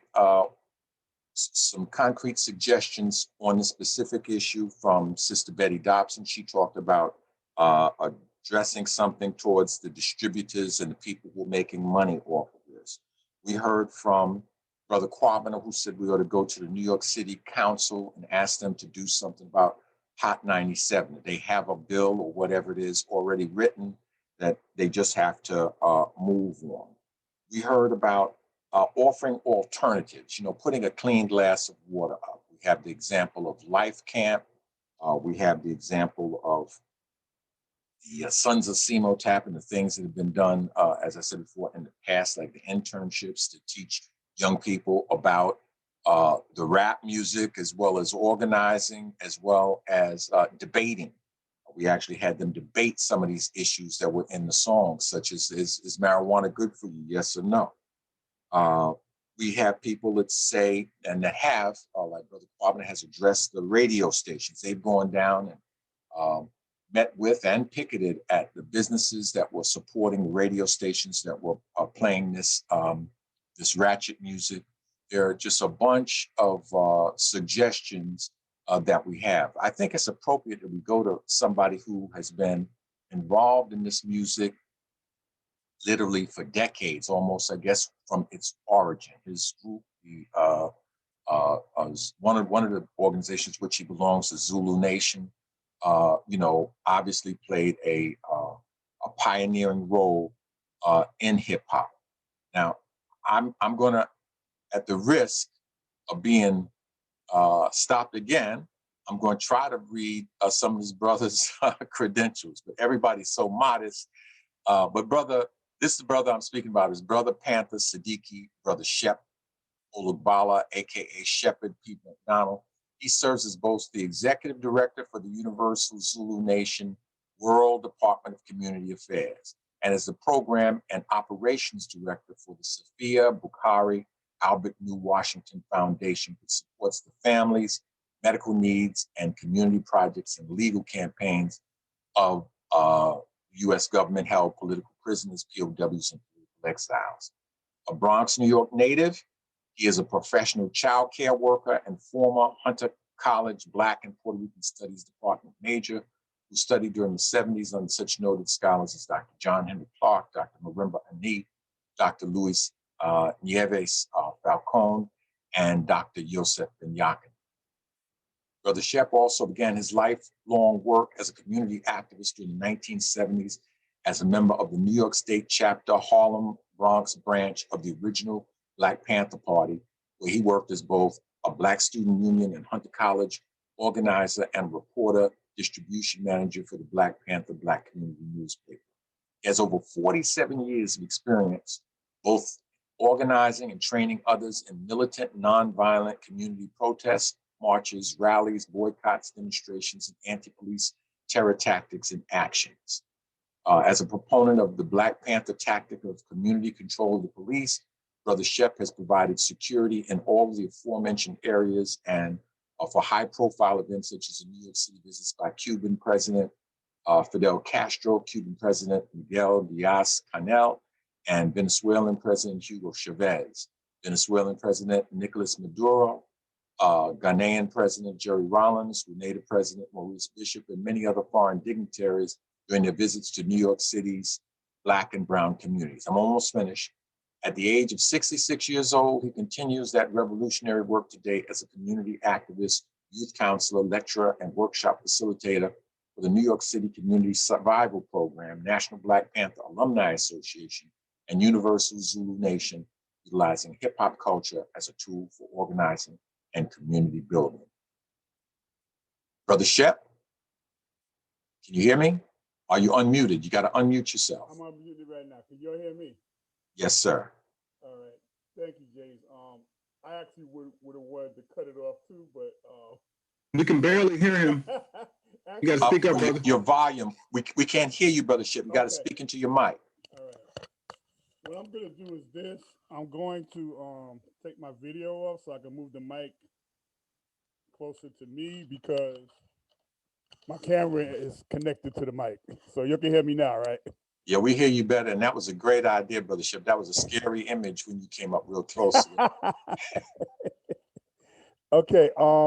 The reason why I don't want to cut off because everything I'm actually going to do, I'm going to take about 10 minutes. I don't need the 15. Just to, it relates to what we, actually, Sister Erica had mentioned that word, culture is a weapon. The enemy uses it as a weapon, but we also need to use it as a weapon to liberate ourselves. So that's going way back to the Panther Party. We actually had a group back then called the Lumpin' that would perform at different events to free our political prisoners back then, and they were Panthers. And that whole era, culture was a weapon. You know, we can look, those of you who might be in their 60s like I am, might remember there was a balance on the airwaves. You know, we had people singing and talking about revolution and about struggle, about anti-war and all those things. The Ozzy brothers talked about fight the power. Shall I say, give more power to the people. The OJs, although they did perform in Sun City, we were pissed off about that. You know, the whole struggle in Southern Africa was also something that our artists, you know, embraced. Temptations, Ball of Confusion, Stevie Wonder, Nina Simone, Marvin Gaye. I mean, it goes on and on and on. You could turn on the radio and yeah, you had a balance. You could hear love songs, you could hear other songs, but you also heard the Last Poets and you heard Gil Scott-Heron. So you had the black disc jockeys that made sure on those stations that there was a balance. That doesn't exist anymore. You know, one of the earlier speakers talked about, matter of fact, was Sister Betty, and she talked about those corporations and those companies. You know, we know about Clear Channel and all the rest of those conglomerates that control all the industry. But what I want to basically focus on is on what we can do, because so far everybody has covered everything that I would have talked about, and this is a brilliant panel you got, James. I mean, you're covering everything. What I want to talk about basically is there are artists now that use music as a weapon, you know, for our liberation. You know, someone mentioned Dead Prez, you know, the Circa 95, Spirit Child, Paris, Masami was mentioned, Immortal Technique, Rebel Diaz. I mean, folks that support our freedom fighters, which is really where I'm taking this at. And I'm glad that we saw that flyer on Brother Mamiya, because when we do events to support our political prisoners and our freedom fighters, we always say we have to have culture at those events. A lot of times it's a battle because folks want to just talk. It's like, no, we don't need to just have talking. We need to have our young people come in and use their skills and their music, you know, to put the message out. You know, Dr. Shango mentioned about, you know, schools. You know, I know when I went to school, we had music classes. They were there. You know, I learned how to start playing the cello in 3rd grade. You know, I mean, they existed. Every community center had a band in the projects. You know, every house had a band in their garage. You know, it existed. We appreciated music and we learned music. Unfortunately, when white flight came, and I'm gonna tell it just like it is, that's when those cuts came. That's when they took the music and the art out of the schools, and they started destroying everything that we were able to get to learn about music. Disco really destroyed R&B. I mean, all this was put together. You know, I can remember when RVR was taken off the air. You know, they had jazz. You know, they're afraid of jazz. You know, I'm glad Joyce was talking about jazz because it's a mind-provoking art form. When you listen to it, whether it's Coltrane or whether it's Miles or any of those people, it makes you think. You know, and that was used as revolutionary tools for our culture. And I woke up one morning, they was playing kick instead of RVR, you know. And so all those things during that time period in the 60s and 70s, and if it had not been for hip hop, when they started taking jazz off the air, what would we have left? You know, and hip hop wasn't what it is now. We all know that. It's been said already over and over again. You know, we had X-Clan, we had Sister Soldier, we had Poor Righteous Teachers, we had Public Enemy, we had KRS-One.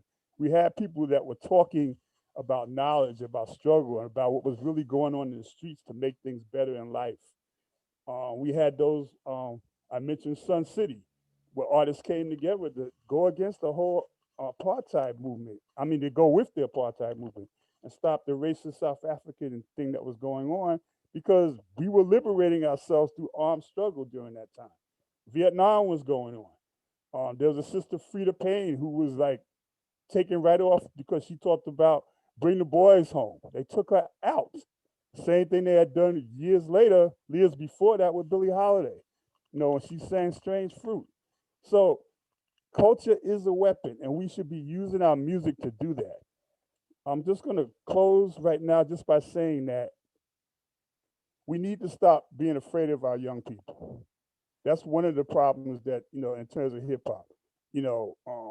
If you're in the streets and you hear a brother using that N word or a sister using the B word, say something to them. Stop being afraid of them. Most of the time they'll say, my bad, OG, or I'm sorry, and so on and so. They know better. But if we don't do that, then they continuously will do, put that in their lyrics, and they'll, glorify the music and all of that.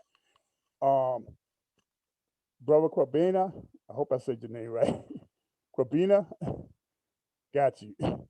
That petition, I haven't seen it. We need to get that. We need to put that all over the place. I do a lot of outreach all over the world. Our International Hip Hop for Humanity tour that we're developing in my department in the Zulu Nation, we're sending, if the pandemic had not come, we would have been in Cuba this year, bringing artists from here to Cuba to perform, and then eventually bringing them to this country and doing it in a political way, because I'm still a revolutionary. When they shut down the Asada Shakur Center, City College, we had artists that perform, and we make sure that they're screened. Like, well, you can't perform unless we see some examples of your music. We don't promote anything that has not have anything to do. If it doesn't deal with struggle or revolution, we don't promote it. It's not going to be put out there. So any artist that's conscious and that wants to be putting out the right, as we say, words and lyrics, please do that. I put in the chat earlier, I'm gonna put it here again. There's two sisters out in Jersey. They have a group called Educate to Empower. They do workshops on all the stuff we're talking about. And they have a great video that clearly identifies all those white folks that Betty was talking about, including their fathers and grandfathers who actually started those companies. So you can see who they are, who's really controlling the industry. So I'm gonna put that there. Check out the video that they did. We use that to do workshops, to teach with. And I think I'm going to stop talking now so we can get to the questions and answers. Culture is a weapon, all power to people, free all political prisoners and prisoners of war. Thank you so much, Brother Shep. We put on the screen one of the messages you sent to me this morning, which was of the our urgent call for action around Mumia. So I don't know if everybody saw it on the screen share. Some of you might be on phones, but they're asking people to call tomorrow all day long to, among other people, Governor Tom Wolf at 717-787-2500. I'm just going to give that number unless you can see the screen. Yeah, that's on Monday, Brother James. I just said Monday. Oh, okay. I think you said Yes. tomorrow. They're asking people to do that. Oh, you're right. Right. I said tomorrow. I'm getting mixed up on what day it is. No, I'm sorry. Monday, not Sunday, Monday. So we have just heard from Brother Shep. We heard from Sister Betty DOPSON. We have a brother who has taken the trouble to write a book about this issue. His book is called Who Stole the Soul? The Weaponization of Hip Hop. And he was on my show on WBAI called Mindfield, which comes on Wednesdays at 2 p.m. It's a half-hour show. And he's going to, he's with us today, and he can give us some of his perspective on what we can do about this issue.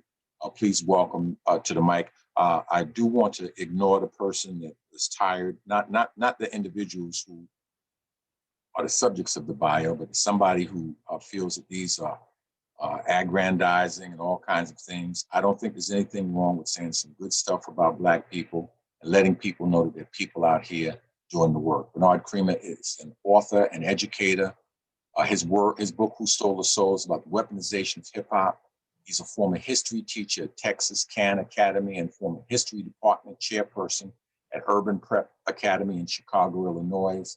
He studied at the University of Illinois, Urbana-Champaign. He has a very concise bio, but that's Brother Bernard Creamer. Brother Bernard, can you hear me? Yes, sir. All right, the floor is yours, sir. All right, thank you.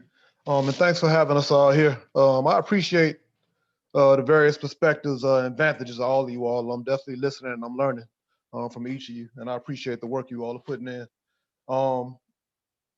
Amidst this war, the fact that we are at war, and I think we all acknowledge that we're at war, and that's something that I try to impart to all the kids that I work with that we are at war literally, and we have to be fighting.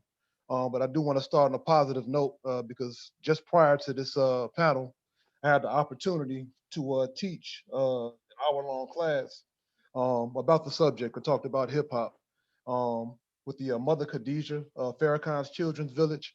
I think it's aligned with Savior's Day in Chicago. But I just felt real positive coming out of that because I had a group of kids, at least 30 kids. And it's obvious that those kids are going to independent Afro-centered schools, which we need to be pushing majorly instead of funneling our kids through these public schools, these mind-killing machines, and having them socialize to basically become cogs in this machine. But just the responses, the insightfulness that I was receiving from the kids had me feeling real good about this. And I know that we're going to be successful because, number one, I see it in our kids. Our kids are geniuses. I see the work being done here. And it's been done before. You know, if you talk about history, you talk about the Blaxploitation era, that was 10 years, 1970 to like 1980. We won that battle. We got that stuff removed from mass media, and it was a relatively small group of people that was doing that work. They got it done, but we just need to be persistent with it so it can be done. A smaller example, 2011, we had a show called Sorority, I think it was Sorority Girls, but it was on VH1. And it depicted Black women as hyper violent, hyper aggressive, ignorant, profane, any negative stereotype or trope that you could direct towards Black women. It was in that show. It was all packed into this show. And so the sorority sisters, the Deltas, the AKs, they stood up. They did what was necessary. They wrote, they wrote letters. They boycotted. They called the stations, and they got the TV show off the air just like that. And so everything that's being done, it just needs to continue to be done. But we have to expand that lens to apply to all of our Black women, all of our sisters, and not just certain groups of sisters, because all of our women are being devalued. All of our little sisters are being devalued. And working in these schools, I have that advantage, just like Dr. Shango or Blake on here. I don't know if there's any other educators on here, but I literally, after 20 years, like I'm, for lack of a better word, burn out. Well, I can no longer do it in the schools. And so I work with different groups of kids, smaller groups of kids. I do it on here virtually or whatever, and I mentor a lot of kids, but I'm sure Dr. Blake can relate to the frustration of working in these schools. Beyond the academic curriculum, just watching how our kids are being socialized. And you see the direct correlation, like with our young men. I mean, they used to fist fight. We fist fought in school or whatever. We beat each other up. And then it became aggravated assault, with the bats and the golf clubs and that sort of thing. And now it's guns. And so we're watching our boys killing each other with guns. But now we're watching the young ladies take the mantle in terms of the fist fights. And so the last school I worked at, concentrated poverty, Southeast DC. Every neighborhood, every school I've worked in has been concentrated poverty, Title I schools. And so now our little girls, like literally every period of the day, if we have 5 periods, we have 5 fights. This is every single day. Our young ladies fighting. And I'm not talking about just like pushing. I'm talking about literally ripping each other's hair out. You walk through the hood, you walk through these schools, you see remnants of hair on the ground. And it's not just hair falling out, it's from girls trying to kill each other, scratching each other's faces up, trying to take each other out. Looking at these stats, I mean, you look at the music, there's a direct correlation. The women are being, again, rendered hyper-aggressive, hyper-violent. You look at the TV shows, they're pretty much promoting all of this stuff, and our girls are picking it up, they're eating it. Again, a positive thing about the kids that I was talking to is that they see all of this stuff. And so even without getting into the stats concerning our young ladies in the schools, I mean, because the stats pretty much bear out what I'm saying. Our girls are being punished more, they're receiving more discipline referrals, and the police are treating them more violently and having to engage our young ladies, I guess, exponentially more than they did in the past. We have to start talking to our kids. I mean, there's multiple fronts to this war. Definitely going at these record companies, definitely going at these radio stations. But I think one of the major fronts is that we have to educate our kids about the nature of propaganda, how propaganda works, how the music is being utilized as propaganda. We have to educate them, man, and I can't say it enough. because I was definitely weak coming out of it. But our kids have to understand capitalism.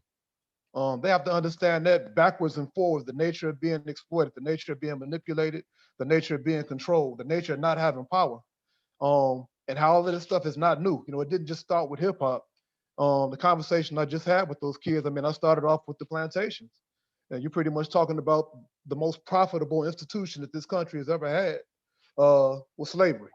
And so you fast forward, now they've rendered slavery more palatable. It's prettier now because now you get compensated more. Now you can consume more. Now you have more access. And so you feel integrated. You feel like you're a part. But the same slavery is they're still profiting off of us. They're profiting off of our blood. They're profiting off of exploiting us. And once you paint that picture for our kids, and to just piggyback or connect it to what Brother McIntosh said earlier, and we had it in our conversation, and I think it was a statement or quote from Elijah Muhammad. If you put a clean glass next to a clean glass next to a dirty glass, more than likely, you know, our kids or our people are going to pick the clean glass. But unfortunately, with the nature of propaganda, and as Asada had alluded to, the nature of oppression, we don't even understand oppression anymore. We don't even realize that we're being oppressed through the music. If you don't understand, because the music is being puppeted or is being put out there as entertainment, you don't understand that it's literally defaming you, that it's disrespecting you. So if we can't tell a clean glass from a dirty glass, it's kind of hard for us to choose. So we have to educate our kids to understand that that glass is dirty. They got to see that that glass is dirty and that glass is going to sicken them, and it is sickening. But our kids are getting it, man, and I'm feeling pretty good about that. But we have to get to them. At Urban Prep, when I taught there, I had classes. I didn't use the books. I literally taught about what we're talking about here. And the main component of the conversation was on capitalism, the nature of exploitation, the rich always exploiting the poor, and us being at the very bottom of that ladder, being Africans. It's always been us, you know, and we're not the only poor in this country, but it's always been us that have been the major cattle in this country. And so we have to get to our kids. I taught the stuff in Dallas, I taught it in Chicago, in DC, and all of this stuff I pretty much poured into the book, but I'm not gonna talk you all's ears off, but I just want to stress that we definitely have to educate our kids about it. When our kids understand capitalism, when they understand propaganda, when they understand how media is utilized, they can make better decisions, and they do make better decisions. They'll do it, you know what I mean? And eventually they're gonna be the adults and they're gonna be teaching our kids, or teaching their kids. But if they don't understand capitalism, it's pretty much talking in circles, you know what I mean? Because if you're not addressing that, the root of the problem, which is capitalism, which is what necessitated slavery in the first place, they will never really get to the root of it. So I think we have to start there. And that's pretty much all I have, but I definitely want to leave on a positive note. We will get there. The work is being done, and it's been done before.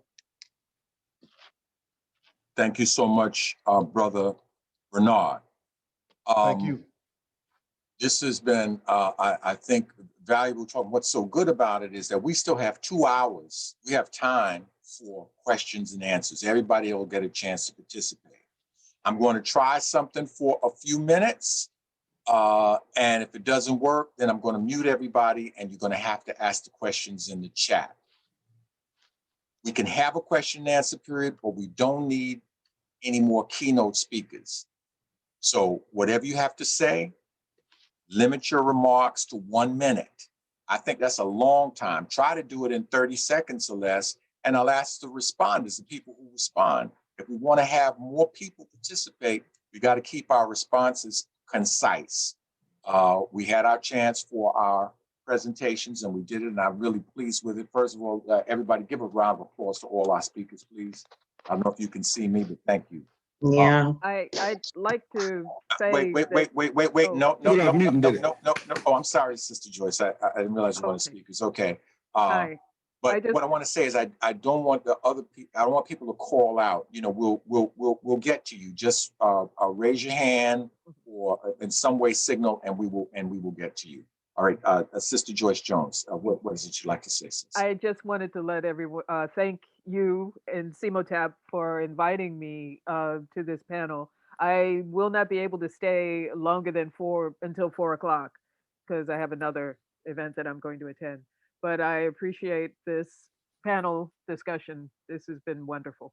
So why don't we let you take the first question, Sister Joyce? Does anyone have a question for Sister Joyce before she has to leave, because she has to leave in 7 minutes? That's fine. Okay, let me see. Okay, I'm gonna put it on this view, the gallery view. Raise your hand, leave it up so I can see it. I'm going to just keep moving. I don't see any hands so far. I do. Okay, who is that? Greetings, Brother Wata. Gwen. Pan Oh, African. Gwen, Sister Gwen. Yes, go ahead, Sister Gwen. Oh, okay. I just wanted to know why you ended the show. Oh. We didn't end any show. Which show? No. Sugar in My Bowl ended. Sugar in My Bowl. And yeah, because it was just time. It was just time to move on. Got it. Okay. Thanks. All right. Anyone else? I got a question. If I can share something. Yes. Oh, so Sister Joyce, you asked the question about, the youth and the parents. And I just wanted to share something that happened the first time we went to CEMOTAP. I thought that was very telling. I was invited to speak there. And when we were talking, there was only like one youngster in the room. So when I would give examples of the songs, he was like my big upper. He was like, yeah, I know that song. I would like look to him. So after a while, the elder came in. And I made another example of an artist or a song. I looked back to the young brother, and the elder interrupted me. He said, excuse me, but he don't listen to that stuff. He's at CEMOTAP. I got him doing martial arts. He's in the library. And I said, brother, with all due respect, he knew every song we talked about. Every song we talked about. So as much as we can do as parents or guardians, right, we should do it. We should take responsibility. But this stuff is so pervasive. It is so out there. We do a show called the Weekly Wrap Up, which is a conscious hip hop show we've been doing for like 20-some years. When we play these artists, these brothers and sisters who don't demean and disrespect people. And we give them plenty. There's a lot of them that do that. But it's so, even the underground now is just so violent and vulgar and ridiculously crazy. So I just wanted to share that that point. This stuff, y'all just don't know. I monitor this crap. This stuff is out of control. Brother KWABENA, thank you for that. And I have to take care of some housekeeping things. Brother Yikwe Amma said, all of life is twin, giving and receiving. Let he who would cast the spell of death separate the two. I would like for you to please donate to CEMOTAP. Our bills continue despite the fact that we can't have things in our headquarters. We still have to pay our water bill. We still have to pay our gas bill. We still have to pay our phone bill. We still have to pay, and the exorbitant, we have to pay insurance.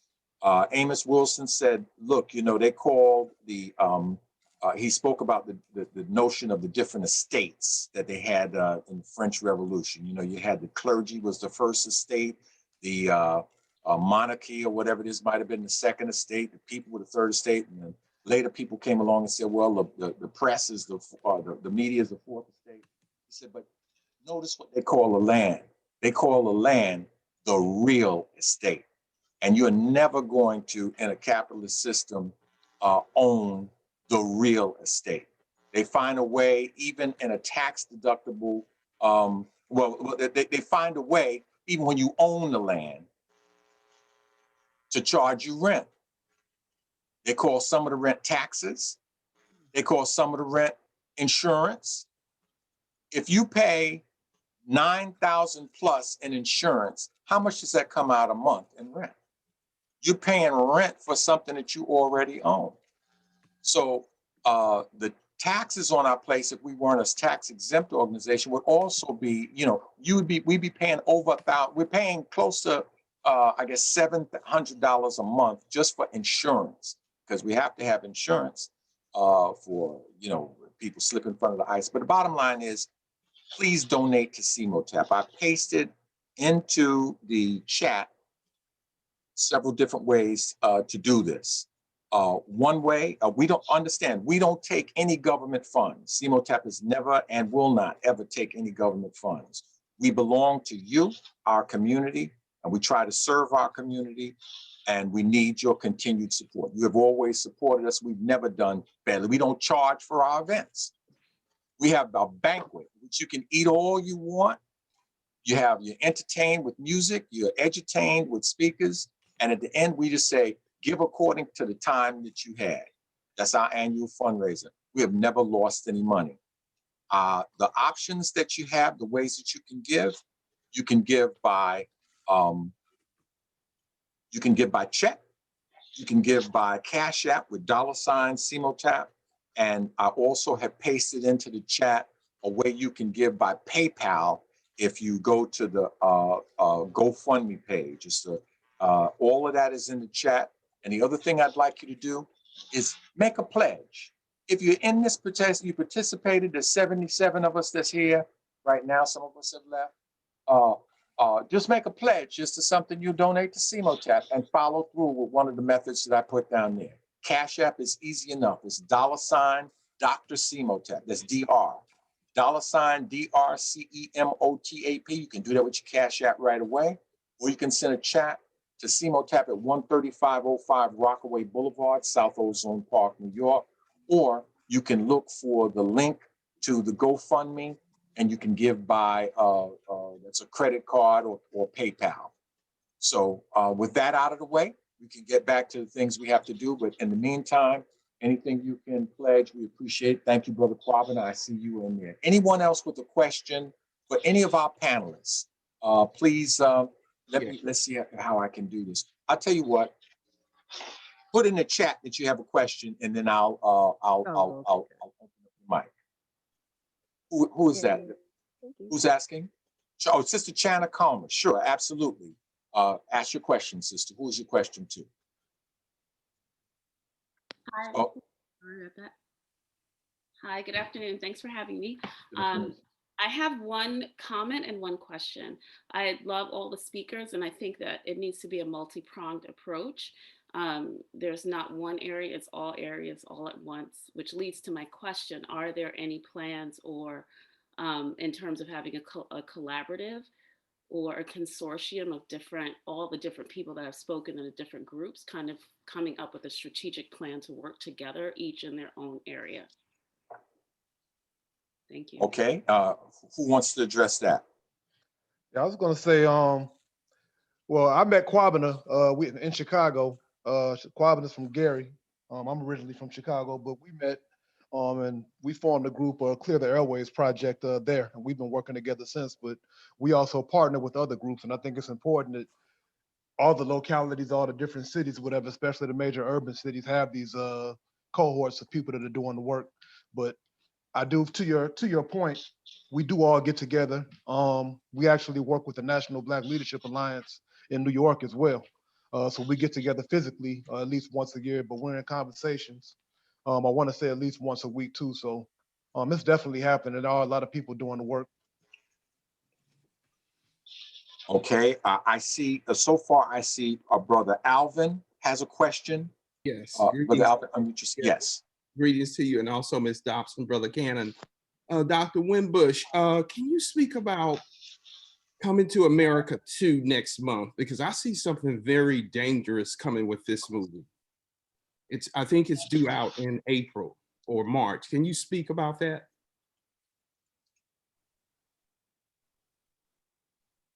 Dr. WINBUSH?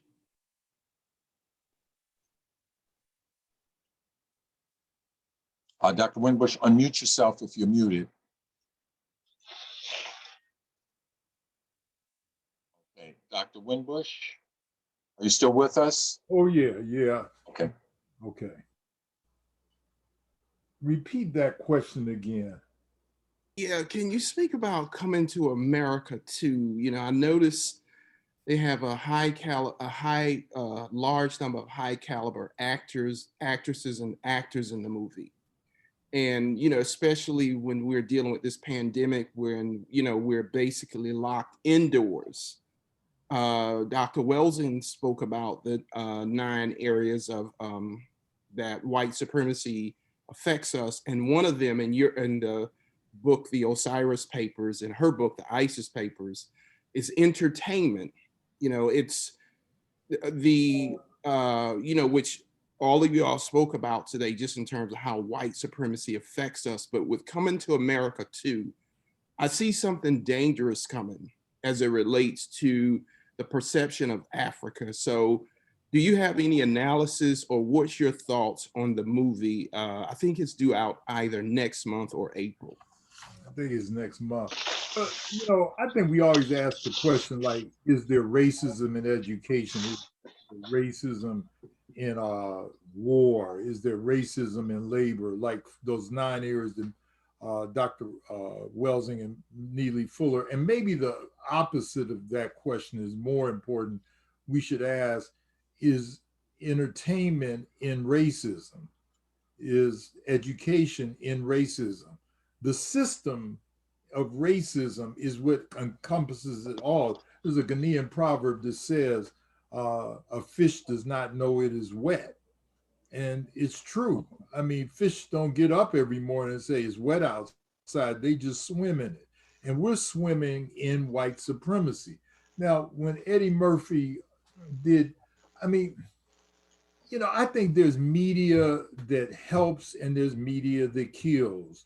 You know, some of you know that I helped out with Charles King and on the film that's out now about Judas and the Black Messiah.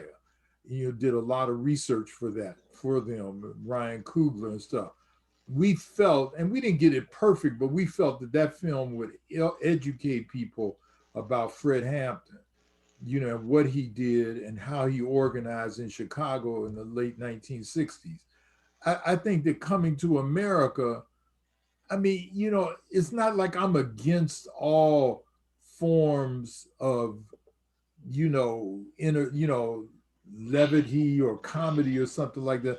I'm just wondering why, you know, the failing careers of some of the people, they're getting old, like Eddie Murphy, Arsenio Hall, and so forth.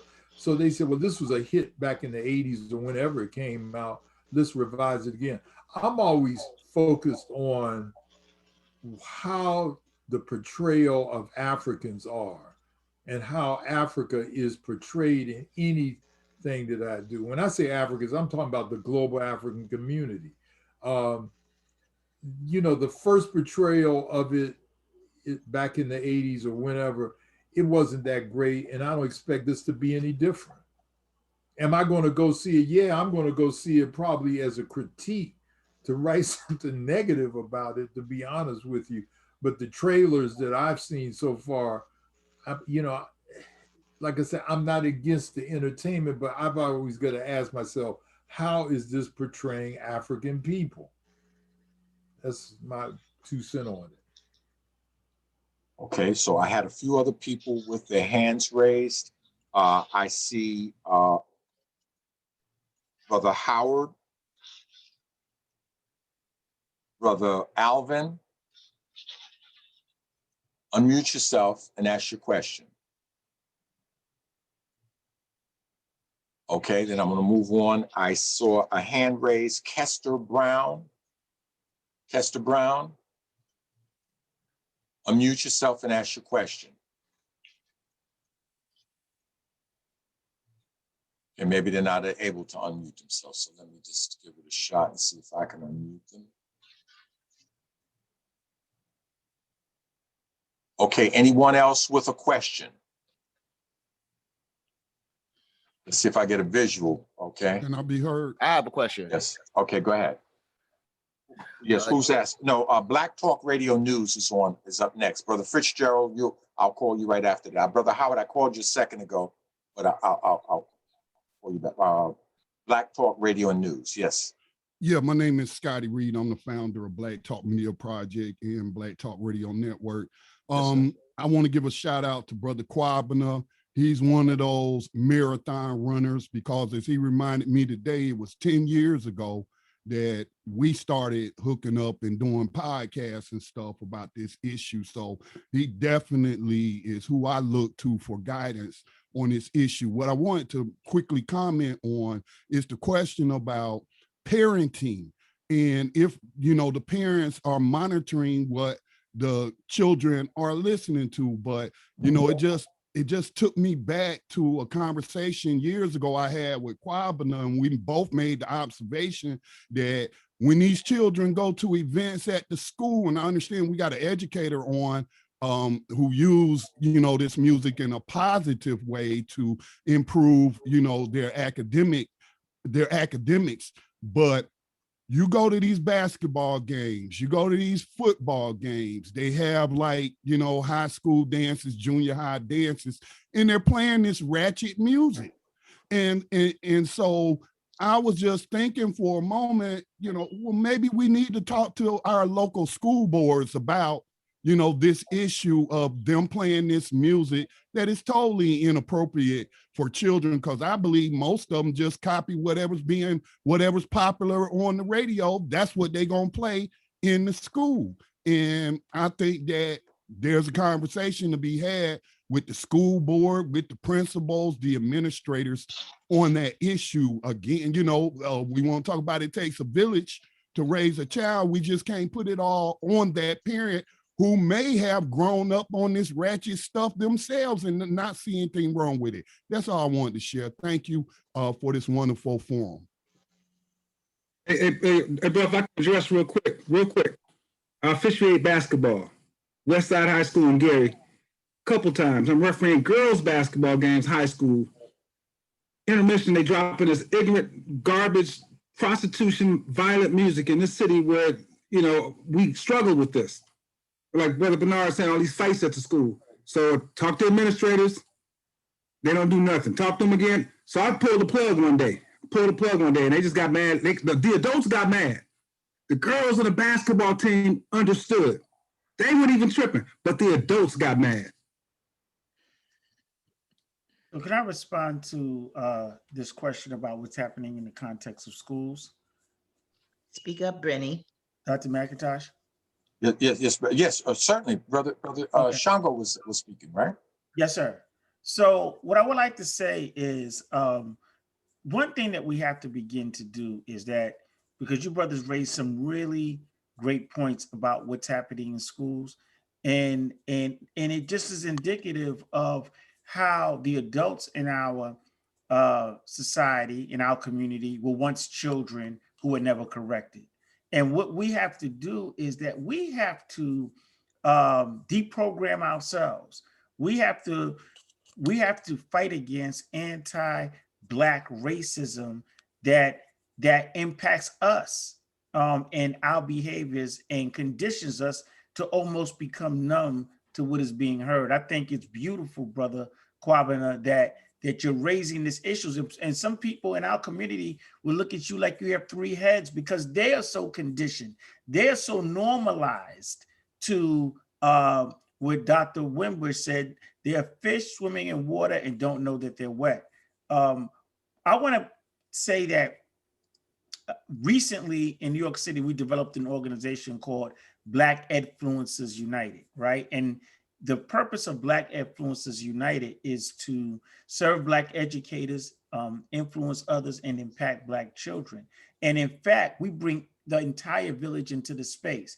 That's why it's not called Black educators, it's Black Edfluencers. So it's those brothers like you, sisters like who are on this line, who want to influence what's happening in the educational space, to come in and bring your talent, information, and knowledge. In fact, we have a specific committee called Culture and Community, where we work on deprogramming ourselves. There has been an external enemy that has produced the condition that exists now, but we have to take responsibility for changing that. So it's no surprise that that the adults fight you when you say pull the plug, but it was also adults that fought Rosa Parks when she refused to give a seat up on the bus. It is a programming, it's an acceptance of self-hatred, right? That is permeating in our community. The only thing that I would offer, or question I would pose back when it comes to young people, is as we go through the process of mind shifting. What is the methodology that we're going to use? What is the approach? Because if the young people see this as an attack, then as well-meaning and as righteous our cause, we're going to lose them in the process. We have to figure out a way to get right up next to them and then begin to shift the conversation. It was said earlier, it's not the music, it's what's being put into the music. So how do you shift that? So I would just offer that as something that we should consider, is what is our approach to taking them from where they currently are and what they're embracing to infusing in them this rich knowledge, this rich consciousness, and this advancement towards our people that we're talking about today. So was that addressed to anyone in specific, or can any of us answer, Dr. Blake? It wasn't even a question, it was a statement, and it was just my response to what the brother from, I think it was the Black Ed, or the Black Media. Right. Program. Okay, so we have a couple of more questions. Right now, I'm, excuse me, hold on. I don't know who's talking, just hold on a second. Brother Shep. Yeah, okay, Brother Shep, yes, how can I help you? Yeah, just the brother was talking about the girls basketball team. It goes back to what I was saying earlier about actually, confronting those situations. I remember we had Black Nation Day in Mississippi at Jackson State. And then there was a free concert at Tougaloo that Tupac performed at. And we had elders in the crowd and young children were there because it was free. And, Pac, they started, their lyrics that were unacceptable. And we pulled them off the stage and kindly told them in the back, Pac, you can't do this. There's elders here. And they cleaned it up. Just a matter of step or two. I mean, of course, that's sort of family. We're able to do that, but again, you got to approach people and not be afraid to talk to our young people and let them know, because most times they will know what's right or wrong. And I have a question for Brother KWABENA. I heard you mention Geronimo Pratt was part of family, and my question is, have you been to Tanzania with Mama Charlotte and Pete O'Neill yet? They have, we talk about positive hip hop. They have a whole village there. Artists from all over the world go there, and it's all positive and about struggle. I haven't been to Tanzania yet. I was with Uncle Geronimo in Ghana doing work with the Coogee Foundation. So we spent some time there. Look, I flew over there with him, thought he was gonna be there for a minute. He left me and went to Tanzania and left me there working. So, but I know Charlotte, she's been here several times with the Heal the Community tour. And yeah, she just lost her father too. So out there in Tanzania. So yeah, those are our comrades, her and Pete. And like we said, free all political prisoners, pardon Pete O'Neill, all of that, man. So yeah, that's those are people that view culture as a weapon. That's how she uses it. Okay, I have two questions. One is from Brother Fitzgerald. Brother Fitzgerald, please ask your question. You also have one from me. Okay, I'll put Betty down. That's three questions then. Okay. Yes, I'm Brother Fitzgerald Bontemps. I stopped listening to rap a long time ago, right? About 10 years ago. So my question is, if anybody's able to answer, my question is about Caribbean music. Now, I'm of Haitian descent, and the music that they play in Haiti right now is like rap Creole, and it's same, and then the lyrics are the same as the American rap. And now, Brother Fitzgerald, your question. Huh? Your question. Yes, it's a question. What's the question? So, the question is, for places like Haiti or the Caribbean or Africa, the music today, do they have the same problem? Because in this age, right, they play this music called Rap Haiti, and the lyrics is basically bad, and then the crime in Haiti just increased. So okay. Good question. Let him answer. Is it the same? They played music in Haiti and the crime has increased. They saw the same problem. Pretty much the same thing. The same thing. They saw it worked here, so they do it all over. And, brother mentioned Mama C, and she talked to us about that. She said she even hit the radio stations in Arusha in that area and said, nah, no dropping in bombs. So you have to check them. We had the same issue in Ghana. Last time I was in Ghana 2 years ago on the radio, it was just unedited. So we have to, this is a worldwide struggle that we're in, you know, so definitely. Okay, we have a question from Annette Tomlin and then Sister Betty Dobson. First, Annette Tomlin. Yes, good afternoon, and thank you again for the forum. Is anybody familiar with bully rap? And the reason why I'm asking that question is because my son was doing so, and I was very disturbed by it. I remember when we was growing up, we had ranking, but he was trying to express to me that it's kind of like a front, a facade, kind of like when they do the wrestling and boxing. And it's a way of them expressing themselves. But I was disturbed because it seemed like they were saying, oh, I'm gonna shoot you, I'm gonna kill you, I'm gonna do this and that. And I'm like, yo, what are you doing? I don't like that. Battle rap. Yes. Mm-hmm. And I was very disturbed by it, but he's trying to express to me that, you know, the younger generation, instead of some of them actually going out to do what they're saying that they're doing, they're not doing it. It's about promotion. And I'm trying to express to him that the music industry actually uses that as a tool to promote that, and they don't seem to see that. So I'm telling him I don't appreciate it and I don't want him to do that. But I do see that when they are behind the scenes, they actually get along, but it's a trick for the audience as well, because it seems like this is something that they glamorize, and I'm very disturbed by it. So I'm asking, is anybody actually familiar with the terms bully rap? We used to have it just as ranking competition, who outdoes the, you know, MC and everything else like that, but it's gotten out of hand, and I'm just very disturbed, but I wanted to know if anybody know about that. And in Chicago, if I can address it for a second, on Chicago, they have this drill rap with the different gangs or crews or whatever. They rapping on YouTube, whatever, and they're going at each other, individuals, or they might talk about somebody being shot and making light of it or making fun of it. And that stuff kind of exacerbates the issues in Chicago a lot, them dissing each other constantly. And it's very personal, like it's real personal. Ha, your boy just died. Ha, your boy just got shot. And so now we have funerals being shot up. I mean, it's, yeah, so we do have it.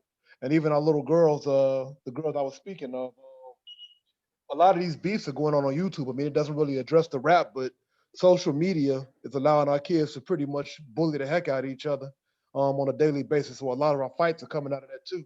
I'm not familiar with the term bully rap, but bullying is definitely a major issue in the schools and with our youth. Okay. Sister, I'm going to stop you, Sister Annette. Sister Betty Dobson has a question. First of all, I want to do a shout out to Thomas Price, Cheryl Leverett, and Benny, who's been trying to get in. You don't see his hand. This question is to you. Betty, 1 second. The reason I can't see his hand is because I've been sitting here a few minutes. I have some screens I want to show people, but I'm really waiting for the questions. But I will get back to the main thing where I can see everybody and we'll all have a chance. We have time. Okay, so I just want to address this to Brother KWABENA. You have been, you know, involved with this for over 10 years, so you know all the ins and outs.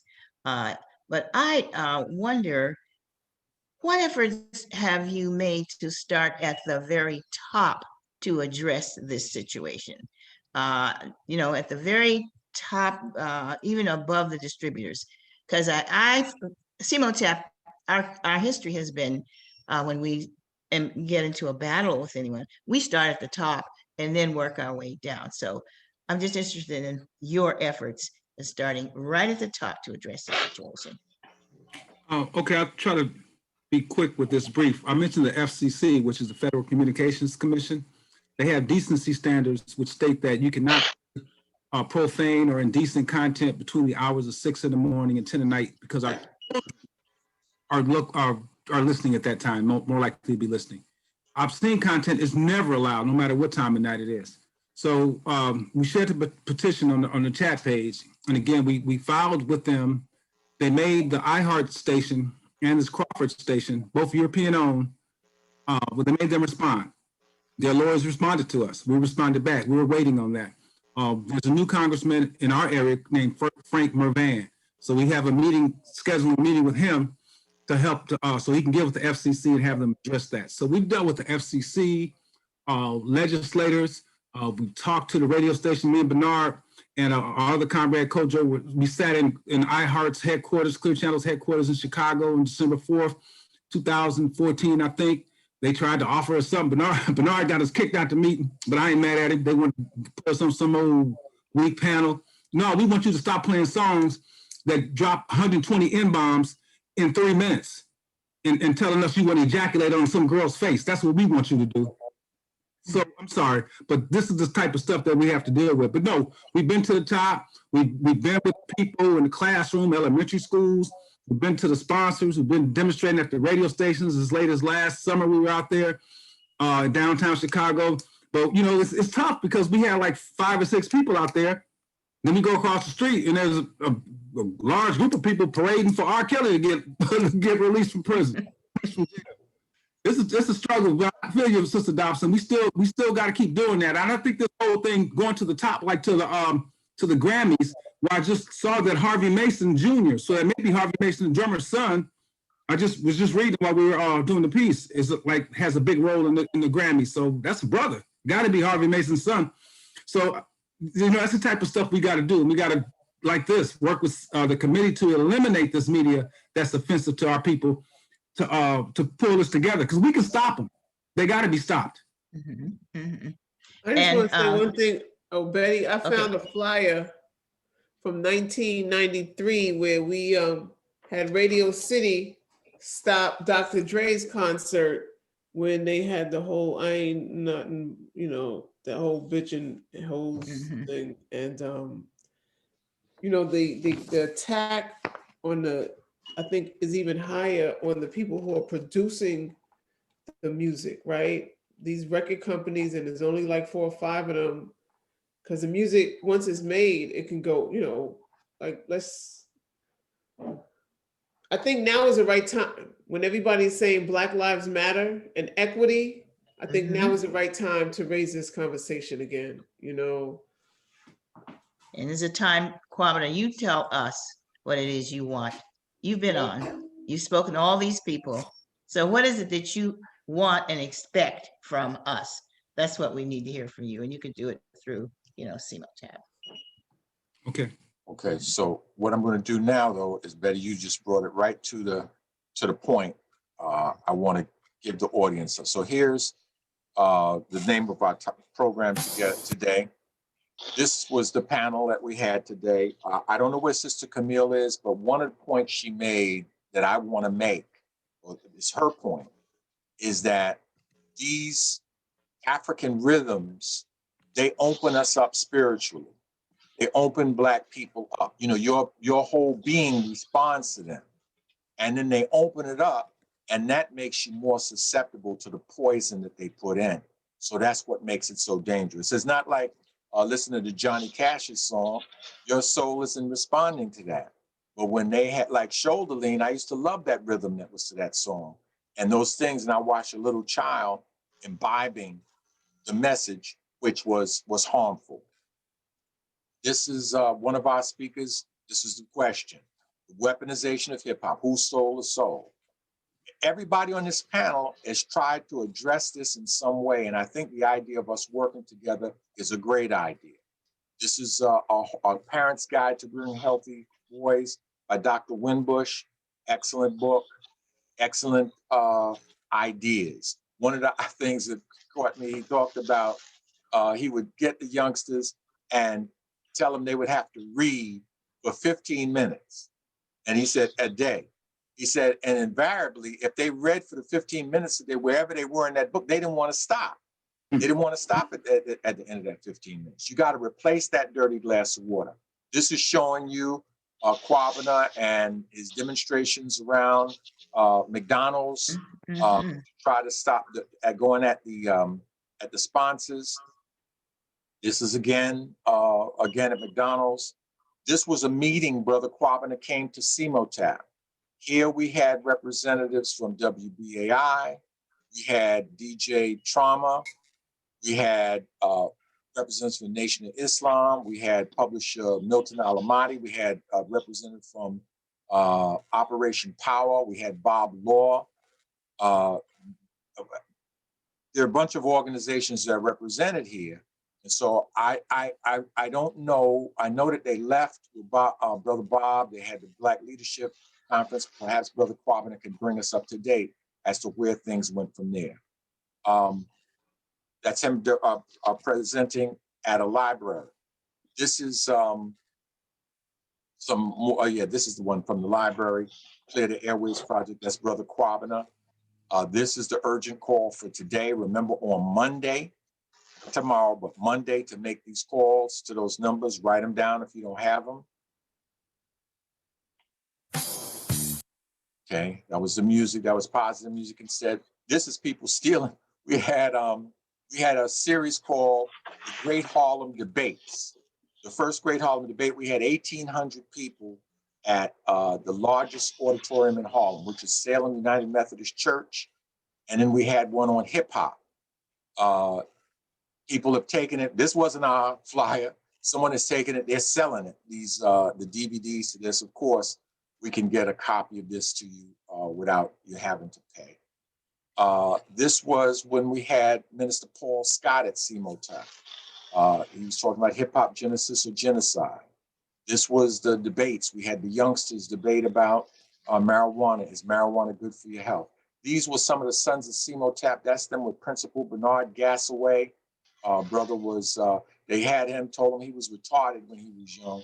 He ended up being a school superintendent for the alternative schools. He's one of the proteges of Dr. Adelaide Sanford. This is the sons of CEMOTAP down at the court for Mike Warren. This is Brother Shango. I have this picture only because Brother Shango, he was the facilitator for the second year of the Sons of CEMOTAP. He taught them to do close order drill and those sorts of things. As I told you, other community members came in and did things.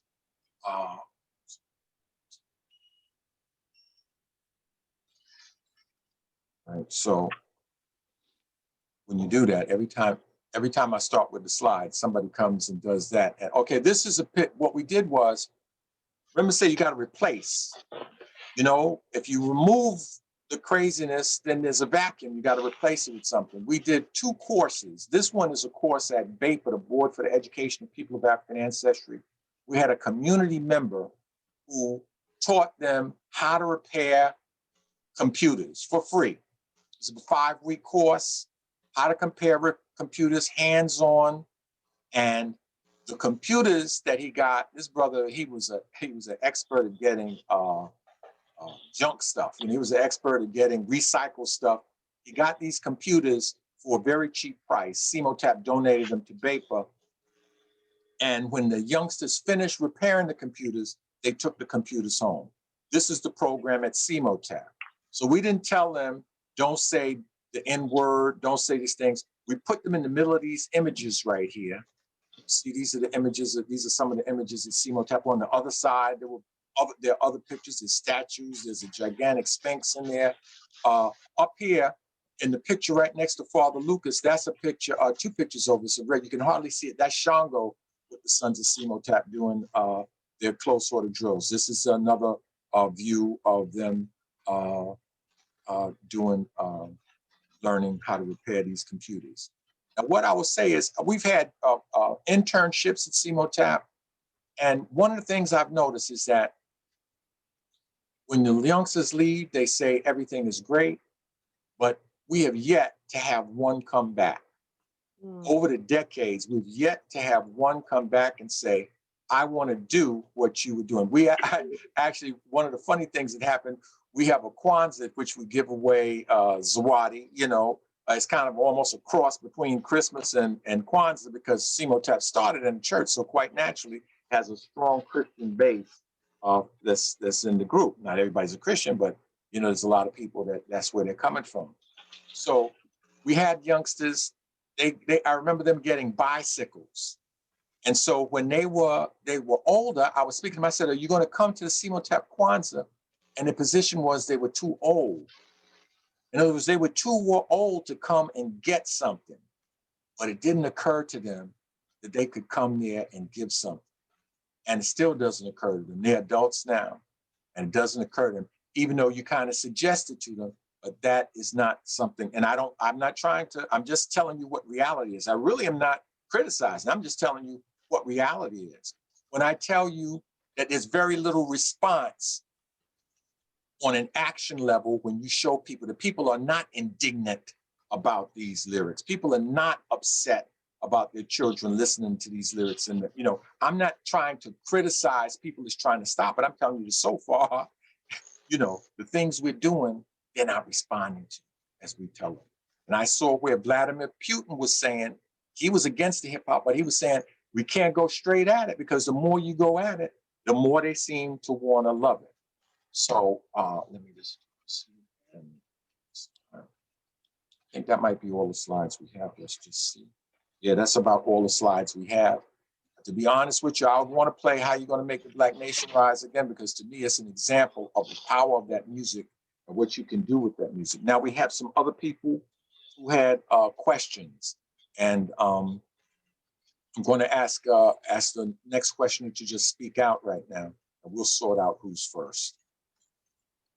Any other questions? The other thing, right, that's why the reason I showed you that, trust me, this is, you know, we've done journals, we've done all kinds of things.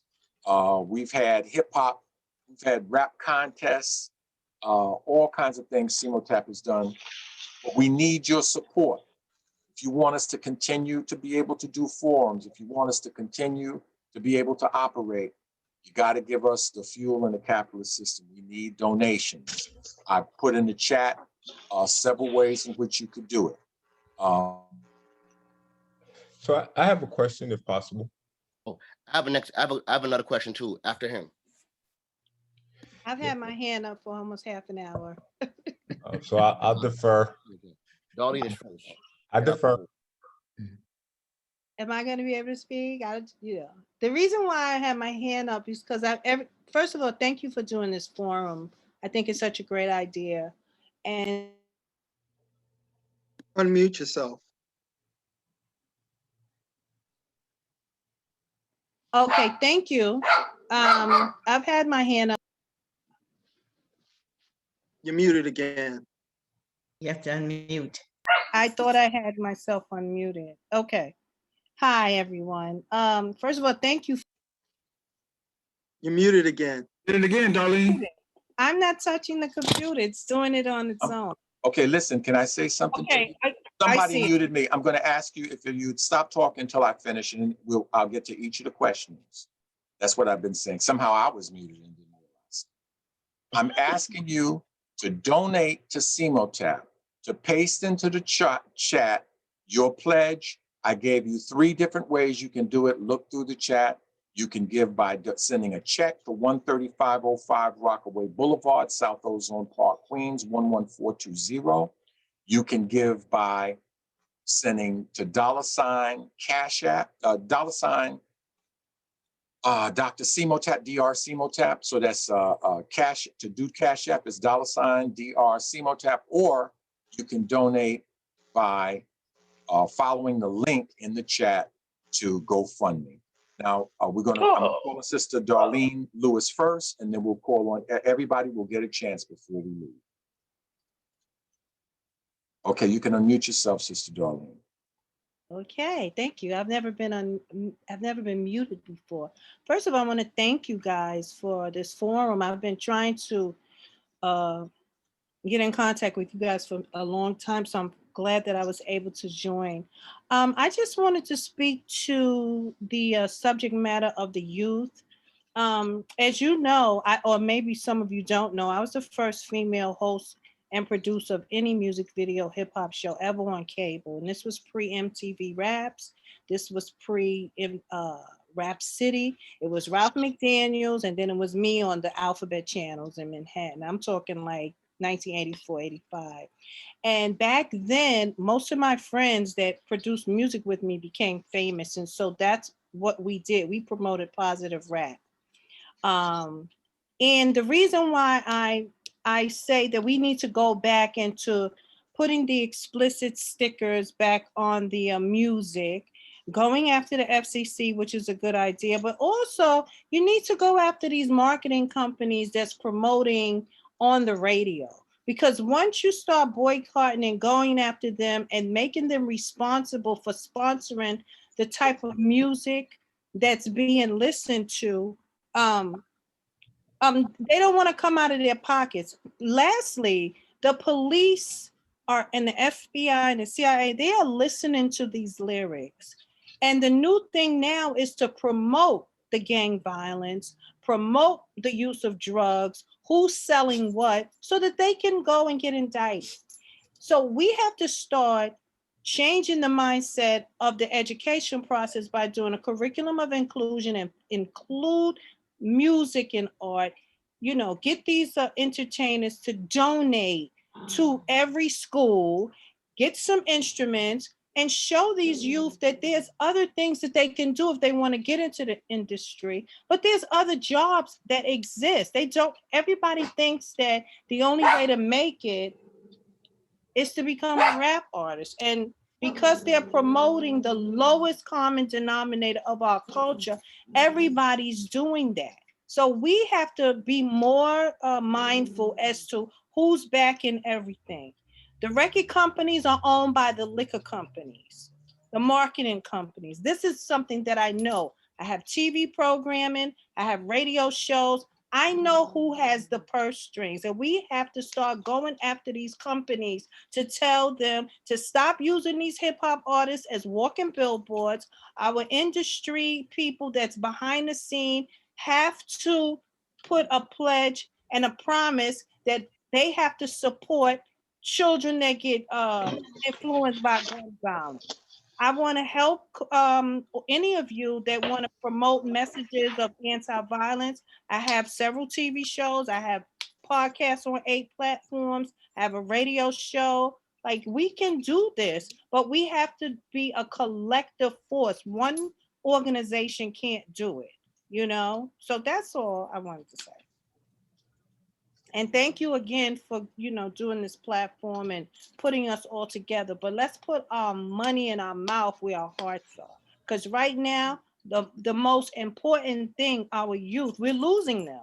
We're losing them because of propaganda. We're losing them because they don't have knowledge of self. And we're losing them because they don't have a curriculum of inclusion in the schools that show them that they existed thousands of years before 1492. And that is something that we need to start pushing more and more. Who created the science? Who created the music? Once they see themselves, then they will think different about themselves. You know, that's how I feel. Thank you, Sister Darlene. I'm glad that you got your question. I see that there's a brother Lawrence Hayes with a question. I want to address what you just said, which is that, see, we didn't know you. We didn't know all of these things that you have done and do. And we do need to know each other before we can like work with each other. Right. So, well, Brother I know KWABENA, Shep. I mean, he know I'm a Zulu. right? So, you know, the things you're speaking about, like really the things that people are speaking about, these are some of the things that we actually have done. I don't know how many people have done the things they've recommended. So, for instance, we've taken a bus to the FCC. We have held, we've gone every week for multiple weeks to the Wiz, the store that was sponsoring Bob Grant's show. And we would, at all of the stores, or say 5 or 6 stores a day, we would stop customers from going in. We've gone to Bloomingdale's and blocked people from going in. We give them informational flyers and also present an obstacle at the door to destroy the sponsors who were contributing. And very often there were concessions made, but it never stopped really the hate radio. So eventually, among the things that we did, we had a campaign called the Postbusters campaign. We got hundreds of churches to sign on to stop reading the Post. Earl Caldwell wrote and Bill Tatum published that we reduced the post circulation by 200,000. They actually began publishing false circulation statistics and were called on it. They eventually went bankrupt. That's when we went to the FCC, because the person who was trying to buy it was Rupert Murdoch, and Rupert Murdoch was really forbidden by FCC regulation with owning a newspaper. And the person who had it temporarily at that time was Peter Calico. There's no new ideas here. Everything from picketing, everything from boycotting the sponsors, everything from going and sitting down and meeting. We've met with the head of ABC multiple times over the Gil Noble show. That was one of the reasons that, they couldn't get him off of the air. I So shot CEMOTAP, that. I shot that when you guys were trying to get someone else to be. I have that footage too. CEMOTAP Gary Bird, yes. Yes, So we these things, these are all good ideas, and I'm sure KWABENA has the things that they've done. We have doers on here. Brother Shep is a doer.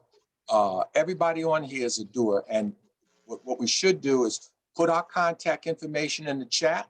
If you want, everybody who wants their email address distributed, put it in the chat, and I'll make sure that everybody else gets it.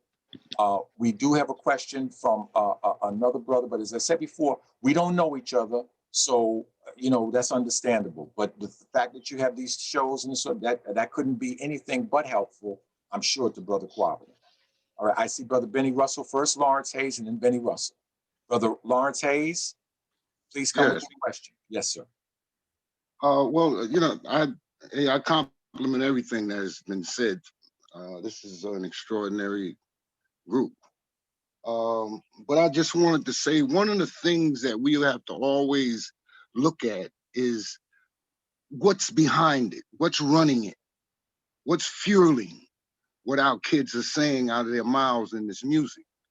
And I know that a lot of music industry companies require that any group or single has a certain number of songs that they sing for the company.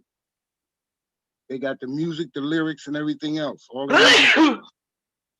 and they send them through these practices, and they and in turn they produce these these musics. They produce the lyrics that they're producing. A lot of these kids wouldn't sing that. I mean, But anyway, I think if you identify those companies, identify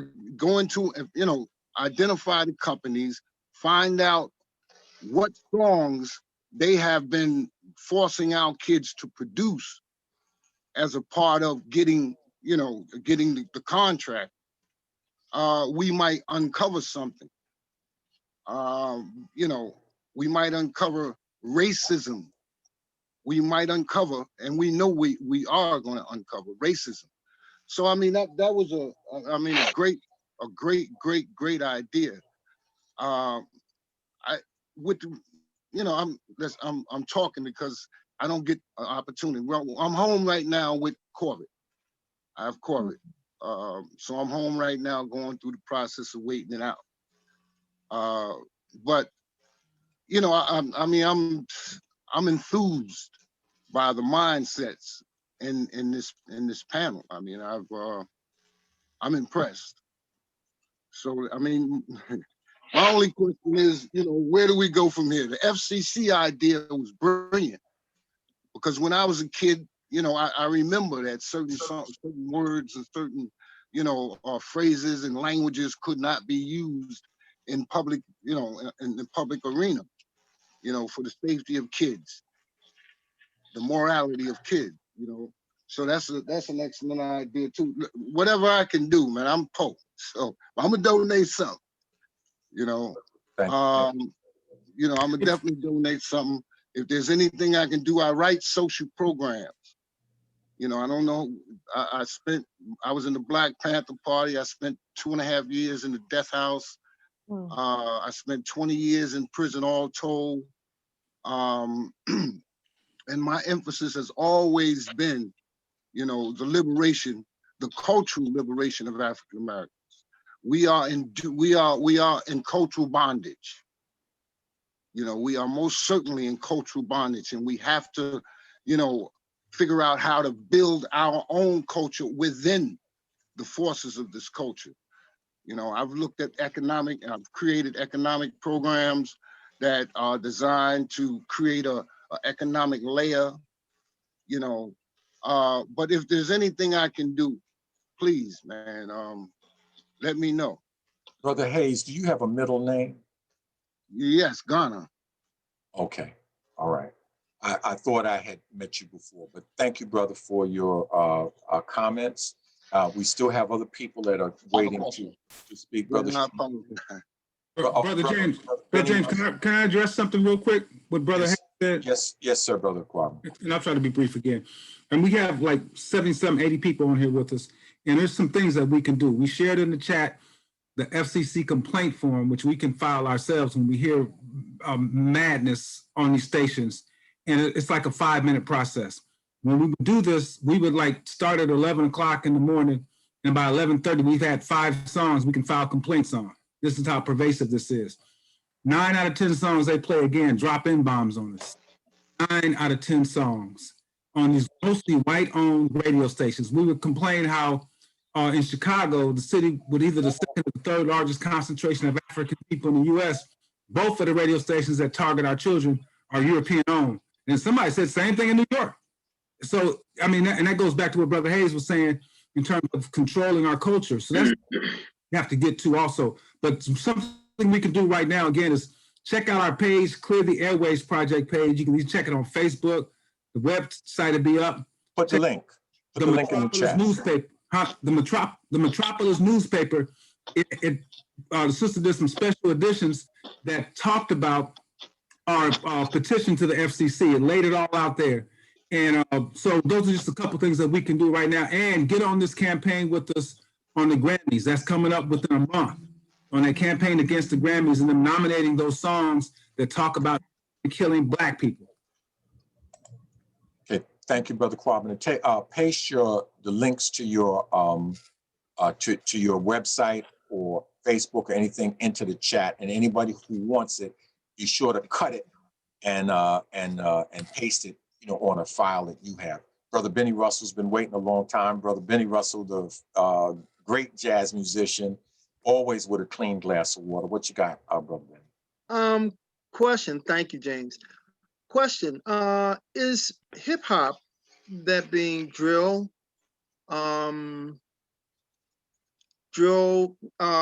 also gangster, is this the new minstrelsy? And if you follow the minstrel period from 1820 up to actually 1960, blackface minstrelsy, the old minstrel songs, like by Stephen Foster, Old Susanna is a minstrel song. It was produced in a minstrel show, and it talked about killing 500 N-words. That is actually in the song. So killing 500, but killing 500 niggas was entertaining in 1838, and it seems to be entertaining in 2021. So if you don't know your history, you're doomed to repeat it. So second question, have we considered owning our own distribution, in as much there's Spotify, so they're not just going for terrestrial radio, but they're also going for internet radio, and they're also going for streaming. Streaming services that would help people like Darlene. You know, she has she's produced a lot of stuff, but can we help distribute somebody like Darlene? Can I just interject? And I appreciate that, but I created my own streaming experience. I've always owned my own masters, and I've been trying to help people. I can hook you up with a streaming service where we could stream our own stuff. It's not that difficult. It's just putting in the work. That's it. Yeah, right. I think that needs to happen so that we could flood the market with jazz, with their African-American classical musicians, R&B musicians. There's so much more to to our experience as Black musicians than just drill and trap and gangster. You know, we're so much more, and we need to really flood the markets with that. Okay. Shamari, Brother Shamari has had his hand raised. Brother Shamari? Yeah, I have actually a question. You use the Elijah Muhammad analogy of the dirty glass and the clean glass of water, and you also use the word spirit. So I'm wondering, just some thoughts about what is the spirit that's in the dirty glass that is appealing to our people, and particularly our young people, and particularly our young brothers? Like, what is that spirit actually? Because I don't know that we have really grappled and understood that. And then what's the spirit that needs to be in the clean glass of water that we're pulling forward? Because I think it needs to be more than positive history. And like, we've done that, and our young people are literally, many of our people are rejecting that. So do we really know the spirits that are at play that we need to be able to call forward through what we're now calling music or entertainment? Who wants to answer that? Dr. Matt, can I speak to that? Absolutely. Brother Shamar, one of the first things we have to understand, using that same Nation of Islam analogy of the dirty glass, most folks don't know that the glass is dirty. They think that it is as it's supposed to be. And this is why it's important for many of us to dabble in teaching history to do our jobs correctly, because teaching of history and giving our current situation a greater context, where it's only 300 or 400 years of enslavement and Jim Crow, but there's over 1 million years of African history that preceded it. So they don't know the 1 million years of African history. They only know the 200 or 300 years of enslavement. And so it's up to us to show them first that they are drinking from the dirty glass, and then offer them a more correct, a clean glass, as it were. So that's one of the main problems, but it's also glamorizing everything that they see in the power structure. See, they've taken our instinct to be warriors, to rebel, and for many of us that meant jail. But they've taken that spirit of rebelliousness to fighting the system, to fighting our oppression now, and they've glamorized it in a ratchet thug way. So now going to jail wears a badge of honor to resist white people. Now going to jail is a badge of honor just to be going to jail, to say that you're a bad brother, that you don't take any mess. You see what I'm saying, Brother Shamari? So I asked, like, what is the draw? Because I understand about you're saying about they don't know the history, so they don't know what a clean glass looks like. I get that. The draw is being cool. The draw is it's an outlet for them to release that rebellious warrior spirit. Cool. Right? But we have to, and I posted in the thing. I want everybody here to take a look. It's a bit long, but I've addressed this with the rites of passage piece that I did a couple of weeks ago, right? This is part of our socialization process that's going on to socialize us out of ourselves and into self-destruction, whilst at the same time maintaining this system as it was to exploit African peoples around the world. You pasted it right, brother. That's under the name. Is it listed? It's under Charles Mitchell. So you look at Charles Mitchell. That's right. In the chat. And now we're going to hear from some of the other people who have questions. Wait a minute, Brother Shamari. I just wanted to say that spirit that you're talking about, it's a spirit of rebellion, as was said before, but it really is what is being dangled in front of us is power, wealth, influence. And when you put that in front of a people who have been marginalized, who have felt the sense of powerlessness, and you dangle all these things that they see through the media, then that in itself is the draw. You take a man who has always felt in this country that his manhood has been under attack, and then you give him a warped concept of what manhood is, you present it to him, and then that becomes attractive.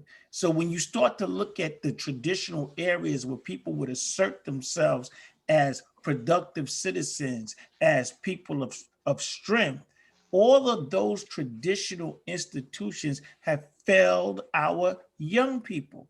In absence of that comes hip hop. And when hip hop first started, it was a liberation movement that got changed and warped. If we look at the height of there was a hip hop consciousness period. We've talked about it before. KRS-One, Public Enemy, X-Clan, Poor Righteous Teachers, Queen Latifah.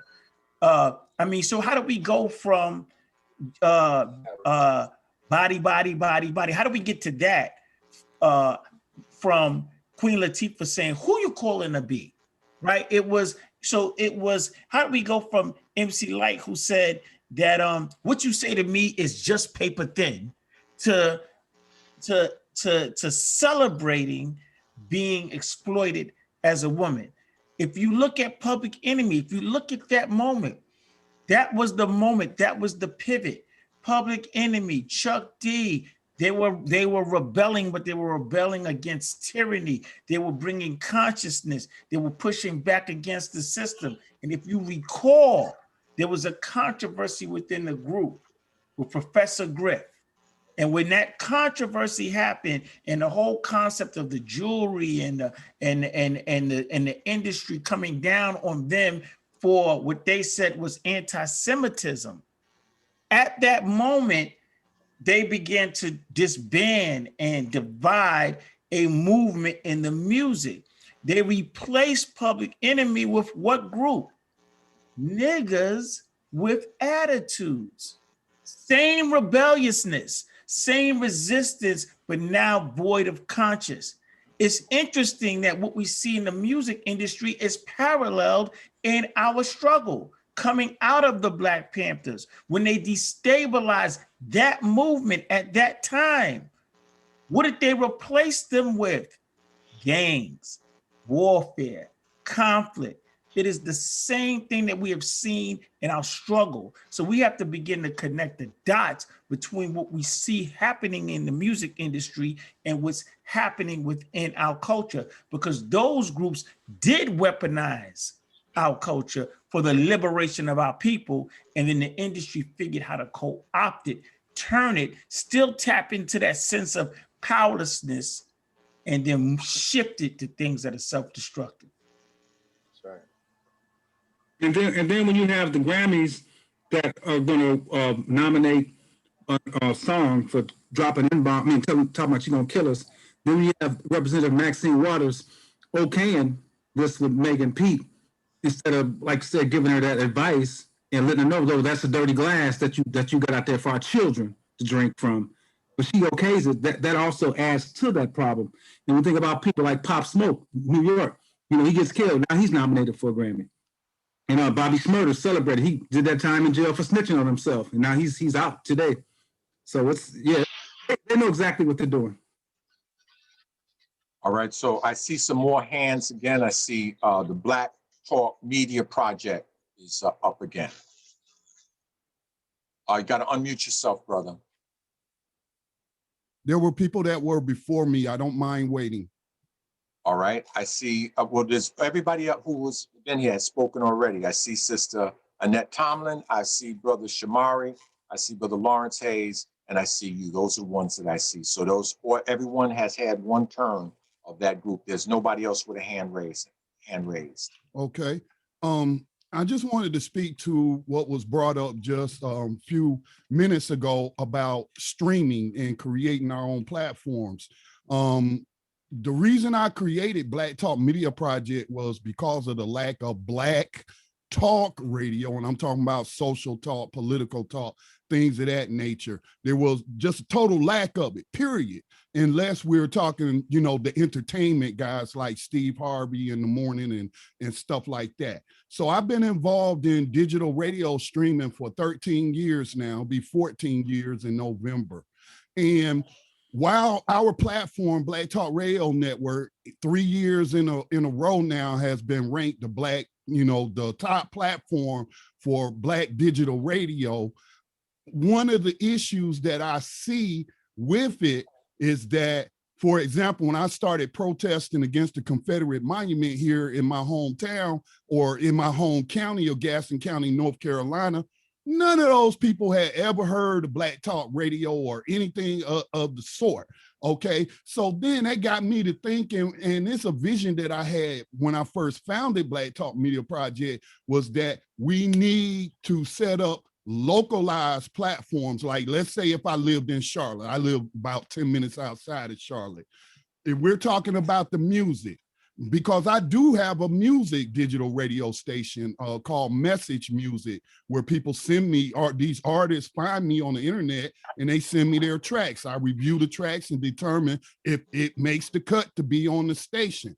But if we have more localized internet platforms, meaning targeting a geographical area, I think we can make strides in undermining the mainstream stations, so to speak. If we got artists involved in managing these stations themselves. And so I just wanted to throw that out there, is that it can be done, but it will have to be, we will have to localize these digital radio stations and streams, and get local people speaking to local issues. For example, this will be a conversation while I'm speaking talk radio, but y'all are talking music. But the music, it can be done, but we have to market it locally. Individual stations, and digital radio is very affordable.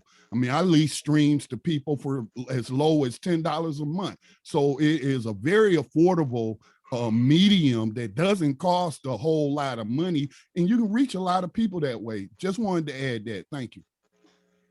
Thank you, brother. I see the sister Annette Tomlin also has a question again. She says, where is our state of consciousness? What do we as a people consider real entertainment? Anyone want to take that? Okay, so I know that the brother did have a question about the spirit, so on and so forth. I don't really deal with those kinds of areas too much, but I will tell you what our Professor Amos Wilson said. He said that it's an alien spirit, that basically the consciousness of Black people has been replaced with a consciousness that's provided by our oppressors, and that we act in service to that. So the same way as a person who's possessed in, say, African religious systems, that idea of being possessed by an alien spirit, so you actually act, although it's you doing it, you're really doing what the person who has possessed you wants you to do. So we're acting in service to white domination. Wilson actually named his book on Black violence, a Black on Black violence. That you see a Black person doing the violence, but the person who's really orchestrating it are the people who benefited by enslaving us and oppressing us. So to me, the spirit would be the spirits.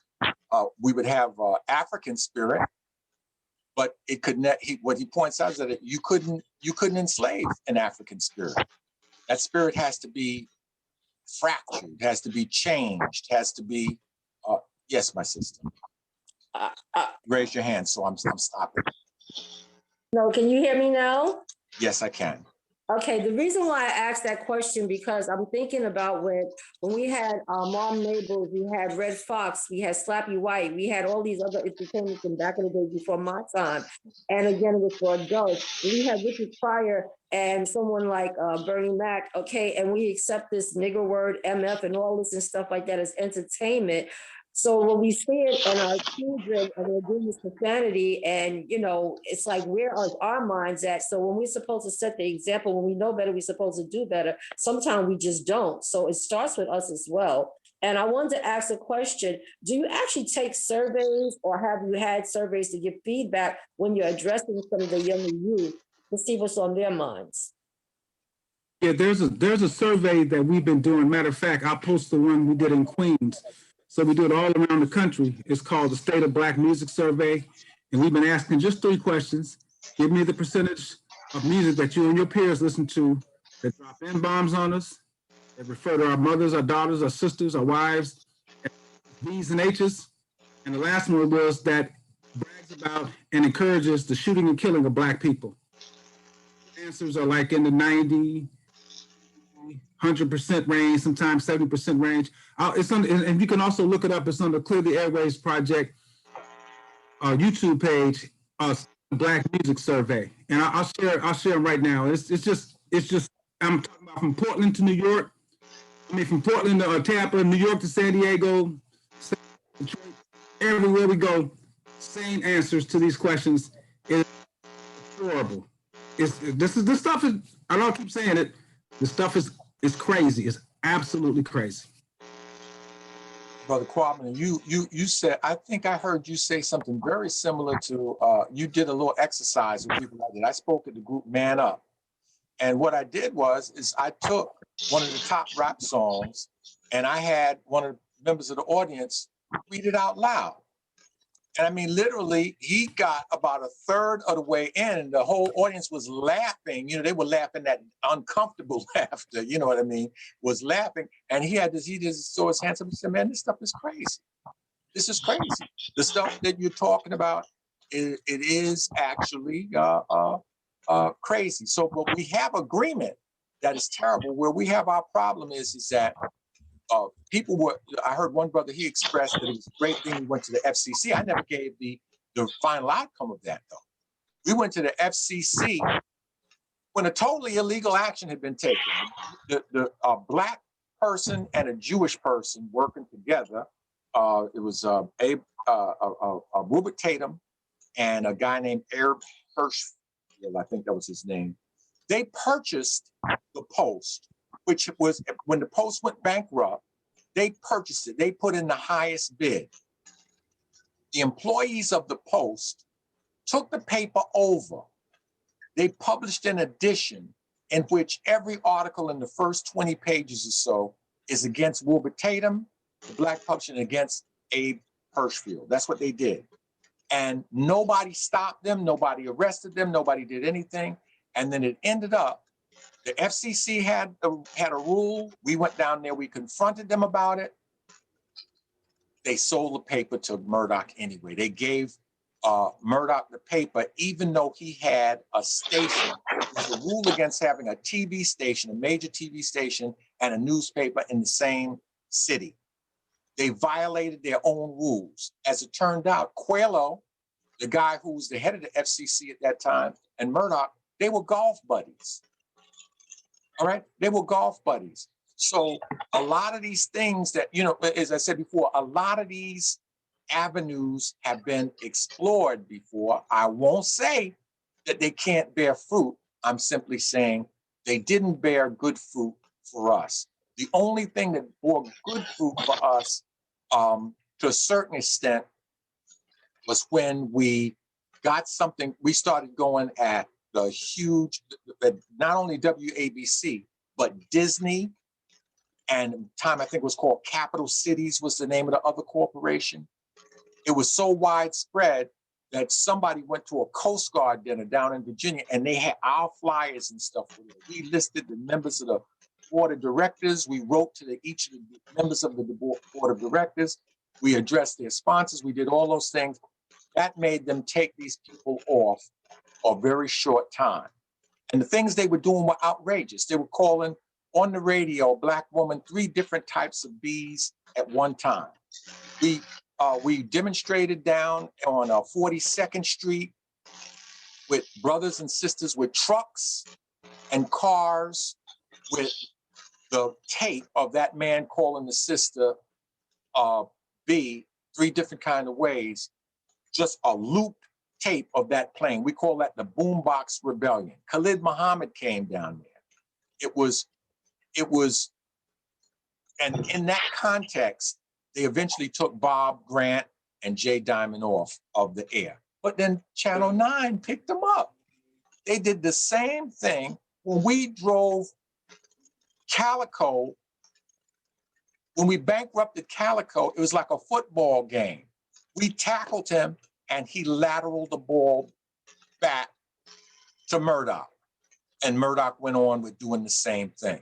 when we tackled Bob Grant on ABC, they just lateral the ball off to Channel 9. And, you know, or I should say WOR, that was a radio station.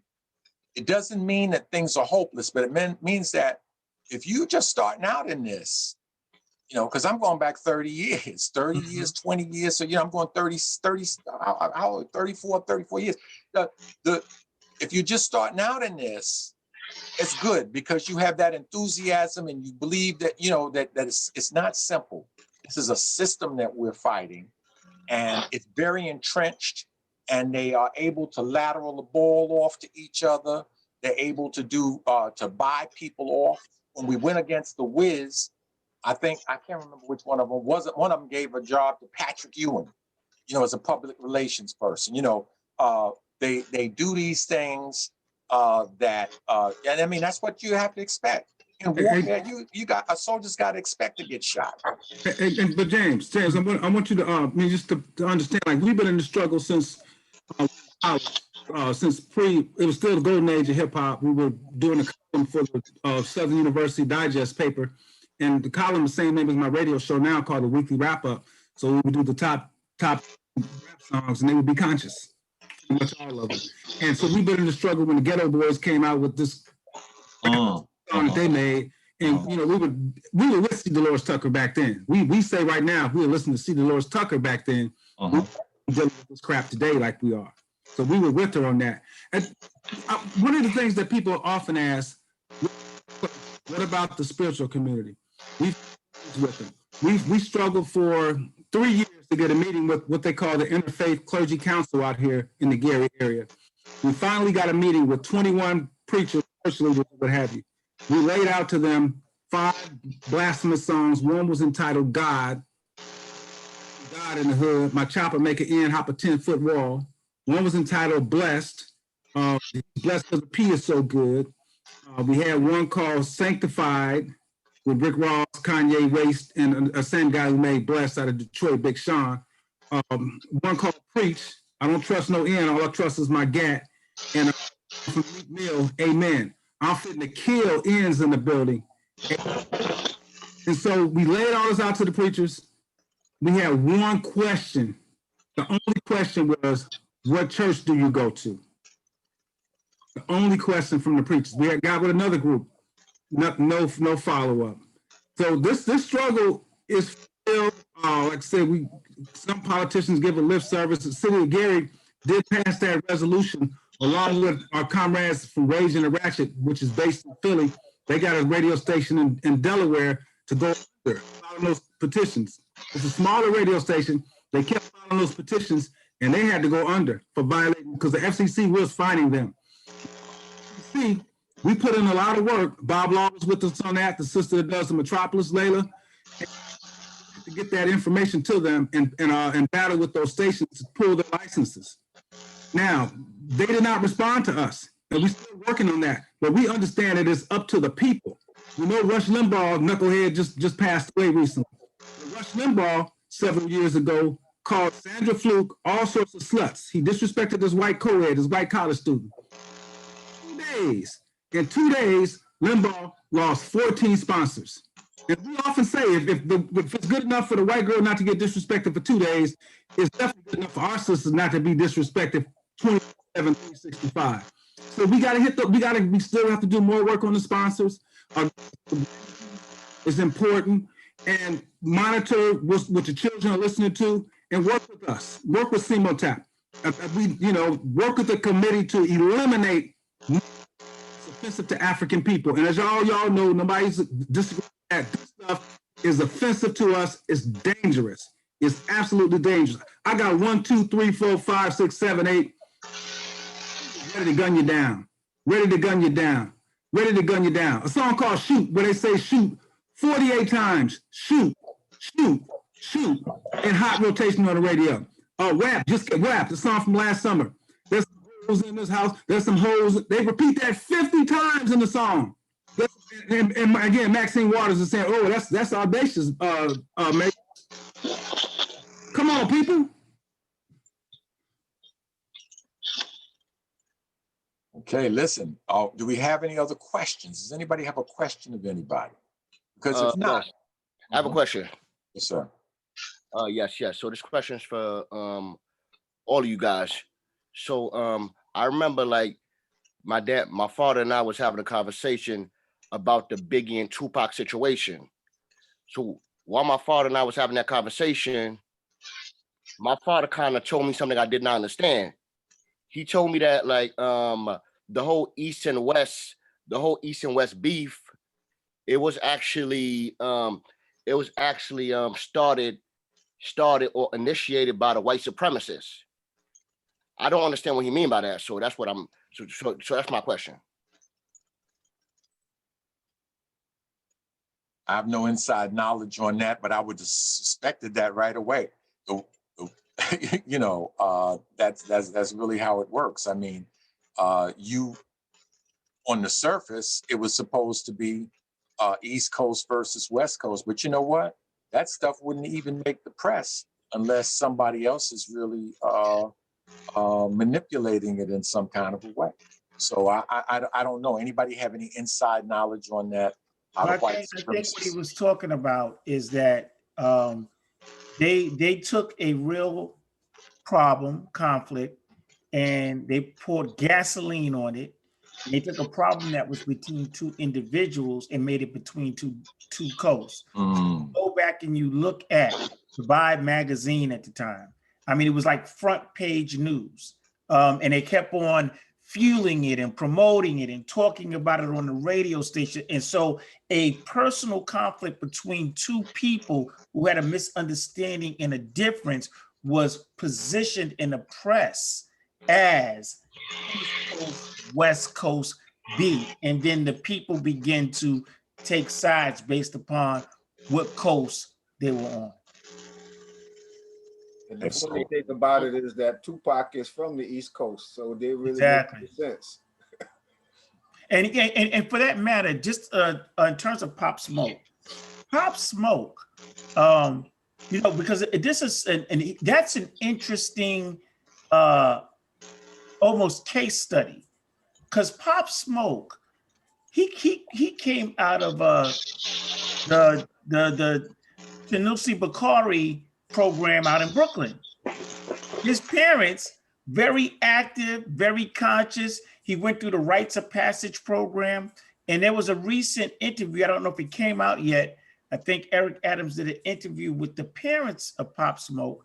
And his reality in home was very different from the reality in his neighborhood. And one of the things his mother said about him was when they were talking to him about, you know, he was getting into the music game. If the music game didn't work out, then he had to go to college. He came out of that structured environment. But one of the things he pushed back with his parents on was that he felt that they were living in a fantasy land based upon what he was experiencing in the neighborhood. So the question becomes, is it life imitating art or art following life? So the question, I mean, you know, so when we look at the music that we see, how much is that influenced by the environment? And if we're going to attack and come up with a plan to stop this, what are we going to do to make sure that the environment changes so that the students begin to rap about the new reality as well? See, at the school that I was at, we were simultaneously changing the environment of a low performing school and all the problems, and then having the students rap about it. So they were rapping about what they were experiencing. We cannot discount that some of the things that they're experiencing is real, but then on top of that comes corporate people that exploit that and then weaponize it against us. So And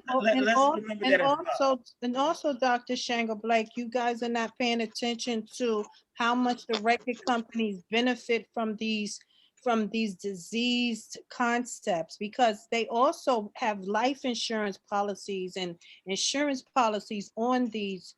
So they go after these youth that are gang related or they think come from single parenthood where they dangle like a carrot in their face. Because I look at some of these contracts, and a lot of these kids don't even sign with a lawyer. Sometimes they don't even read these contracts, and these record companies are dependent upon these guys that's not gonna play the game. Some kind of way they end up dead, you know, because anybody with their right mind just knows that if you don't have financial literacy and a record company gives you $100,000 and you've never handled money before, and you have nobody protecting you that knows about this, and you're bragging about it on social media, you're gonna worry about the hungry dogs and the stick-up kids, and they depend on not being around, so they don't even have to worry about recouping their money because they already have an insurance policy on you, so they're going to get their money back.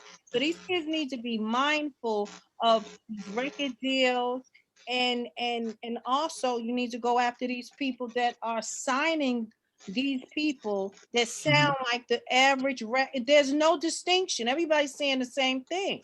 Yeah. Look at what's going on. It's the production. I would say Sister Nzinga, God bless her, would always say, we must connect the dots. And we got to connect the dots. Look, listen to what you just said, and listen to what Brother KWABENA said. And they don't know how to read the contracts. Is financial literacy and contracts being taught in schools? No. They don't know. When Brother KWABENA went to the churches, there was a division there. They want to know, what church do you go to? After a plan was laid out. So how if I'm a young person and I'm viewing the adult behavior, I'm seeing weakness in us. And then I'm looking at, quote unquote, my homies, I'm seeing power. And so I'm going like this, and I'm making a decision based upon what I see. So many of these young people, they're pushed out of school. We know what happens with the school to prison pipeline. They're pushed out of church. They're pushed out of the mosque. They're pushed out of all these places, and they find themselves among each other. And it's the blind leading the blind, both falling in the ditch. And we can't, and so as we attack corporate America and FCC and everything like that, we have to attack the mind of our children and begin to engage them in a conversation so that there is no appetite for the filth that they're eating. You know what, but Doctor, we work with Dr. Barry Cartman, one of Brother McIntosh's comrades out here. And the things we talked about, because when we have these type of forums, you know, it ultimately gets to the point where, you know, we have to provide the alternative and work with the youth. I'm there from the Nubian Leadership Circle that we work with others. You know, so very important, so very important. But in the meantime, this is one thing we always share. If I come home to the room and my children are being attacked right now, I don't like the brother who, the elder from the earlier CEMOTAP meeting. I don't go arrange and get them in karate lessons. I'm going to get an alarm system now. Or the first thing I'm gonna do is get that beast, is get that attacker off my children. Now, like I talked to Dr. Obari, I said, bro, when we get this stuff off, that's when y'all work come in.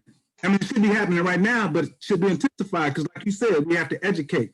We have to detoxify because this stuff is so pervasive. We had 15 people shot at a funeral last year in Chicago. 15 people, 10 of them sisters. One of them got breast shot off at a funeral. And on the radio, there's a song by Drake and a guy they call Future. We call him No Feature, called Life is Good. Where he said he's gonna put your face in the newspaper, $20,000 to have your hearse shot up. This is in hot rotation on the radio all throughout the Black community. And again, I don't listen to that. But the children are listening to it. They are attacking our people. And so all the stuff we're talking about is good, but we got to get them beasts off our babies. Brother, I agree. And I'm going to say this, and I know it's something that Brother Sadiki had said earlier. He said, we're at war, right? And And what I'm just saying that war implies strategy. And you have to have a strategy towards winning the heart and the minds of our children. And in fact, not just getting the beast off our children, pulling the beast out of our children. Because the beast is not external, it's within because it's been planted. And so like a baby, not a baby, like think about your child or your daughter that's in love with a man that is no good. And the more you come at her about that guy, the more she runs to the very thing that you're trying to get her away from. So what I'm saying is we have to have a strategy to a rule of engagement. I offer this as an example. See this? This was the CD that my students created, right? They created the cover, they created the back. It's nothing more than academic excellence and achievement. Now, why do I point this out? Because in this, they learned marketing. In learning marketing, they learned how people were marketing things to them. In learning budgeting, they learned how projects are budgeted and how dollars are created to exploit them. So education is critical. It's a frontline first response kind of situation. This is a war that has to be fought on several fronts at the same time, because what's happening to us is we're being attacked from several fronts at the same time. And I think this is this is why there's a need for coalition building and for this conversation to move past just a conversation into an action plan where you bring in the perspective of the educators, the entertainers, the psychologists, the economists, because we're all attacking it only from our perspective. We're not attacking it as a united front, but we have a united front that's coming against us, and it's called systemic racism.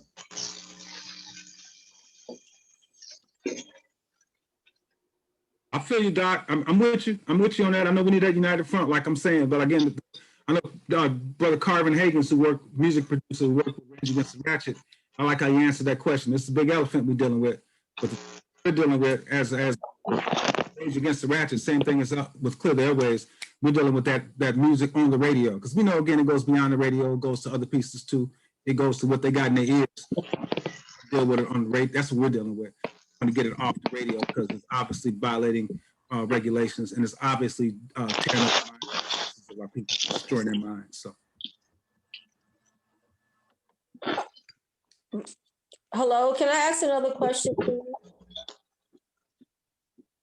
Hello? Go ahead, Annette. Okay, what are your thoughts about Tyler Perry, Steve Harvey, and all these other media people? Do you think that they should be held somewhat accountable, or are they sellouts? The reason why I ask that is because at one time I understand when we had to be entertainment. Now that they actually reach a certain pinnacle and they actually still continue to do so, when are they going to move out of that and stop degrading? What is the accountability to that? Dr. Mack is not speaking. I'm not sure if he has issues, but I'm going to ask you, Sister Annette, to answer your own question. What do you think about them? I think it's a little bit of both. Okay. And the reason why I say that is because once you reach a certain pinnacle, I understand that you want to address social issues, but it's the way that they continue to do so. And when you see that art imitates life and life imitates art, we have to actually change that whole narrative.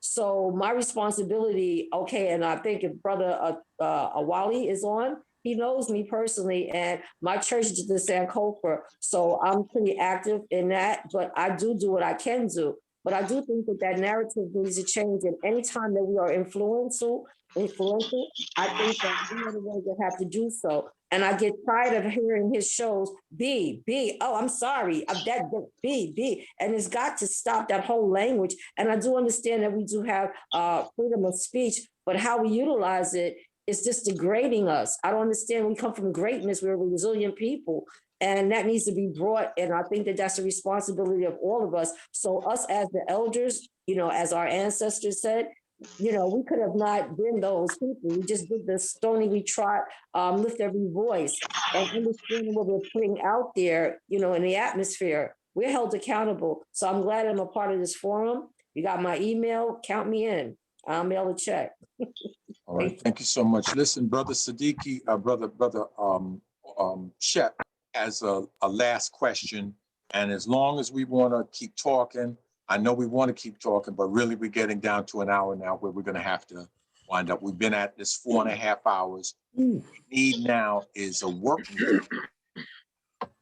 We need a work meeting with people that want to talk on this, not about the issue anymore. We're in agreement on the issue, but there were some specific suggestions that were made as to ways we could approach things.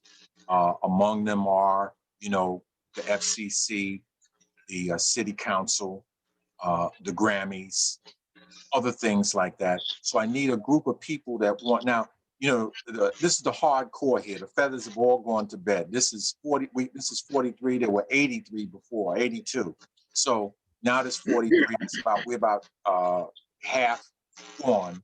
The people that are left, I consider them to be the hardcore. I want you to put in the chat that you want to meet. We'll have a conference call. We're going to have just a conference call. We're going to reach out. We'll have the speakers that were here that are still here with us, and we'll be figuring out, this is, as I said before, will be a work meeting to actually organize what is the next thing that we're going to do to try to address this. We're all in agreement that it's terrible. Some of us have an idea that this is the root cause. Others might have another idea, but we all agree that it's terrible and something has to be done. Our next step is to set up the meeting and I have most of your contact, but if I don't have your contact, put it in here and put down work meeting next to it. Now, this is Brother Shep, your last question, and then we're going to be wrapping it up. Yes, yeah, I'm down for that. Put me down for sure. Dr. Shango, just based upon what you were talking about with the educational system, the stuff you went through, I went through a similar thing with childcare. I'm a childcare worker.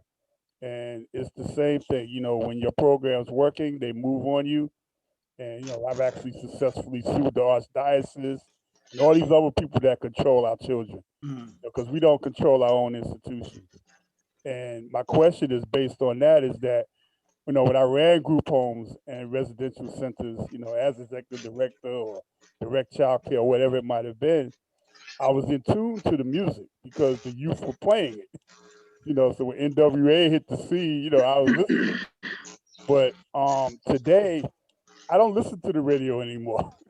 You know, so like I've heard a lot of stuff today about what's going on. Unless I read it somewhere, I'm not interested in turning on the radio. So my question is, for those of us that don't listen to the radio anymore, how do we get this information? What do we do? I mean, yeah, you can just go on a computer and put music in that you want to hear. Now, you don't have to listen to a DJ that's playing that negativity anymore. So this is for everybody. What do I do? How can I stay in tune without, or do I have to put time aside and listen to that nonsense?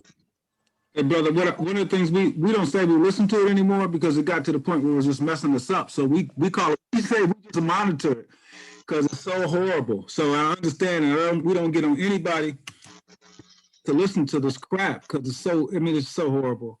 But understand that our children are. And so I think it's important that we, like the educator said, like the doctor said, we engage the children and talk to a lot of children will tell you. They know the stuff. A couple of years ago, we spoke at an elementary school, and McDaniel got shot and killed by that pig in Chicago. And when he got shot, those 11 times when he first got hit, he twirled around. And so that's the first line in Bobby Shmurda's song, not NIGGA, when he's talking about shooting people. He said, I shot the end, he twirled around and fell out.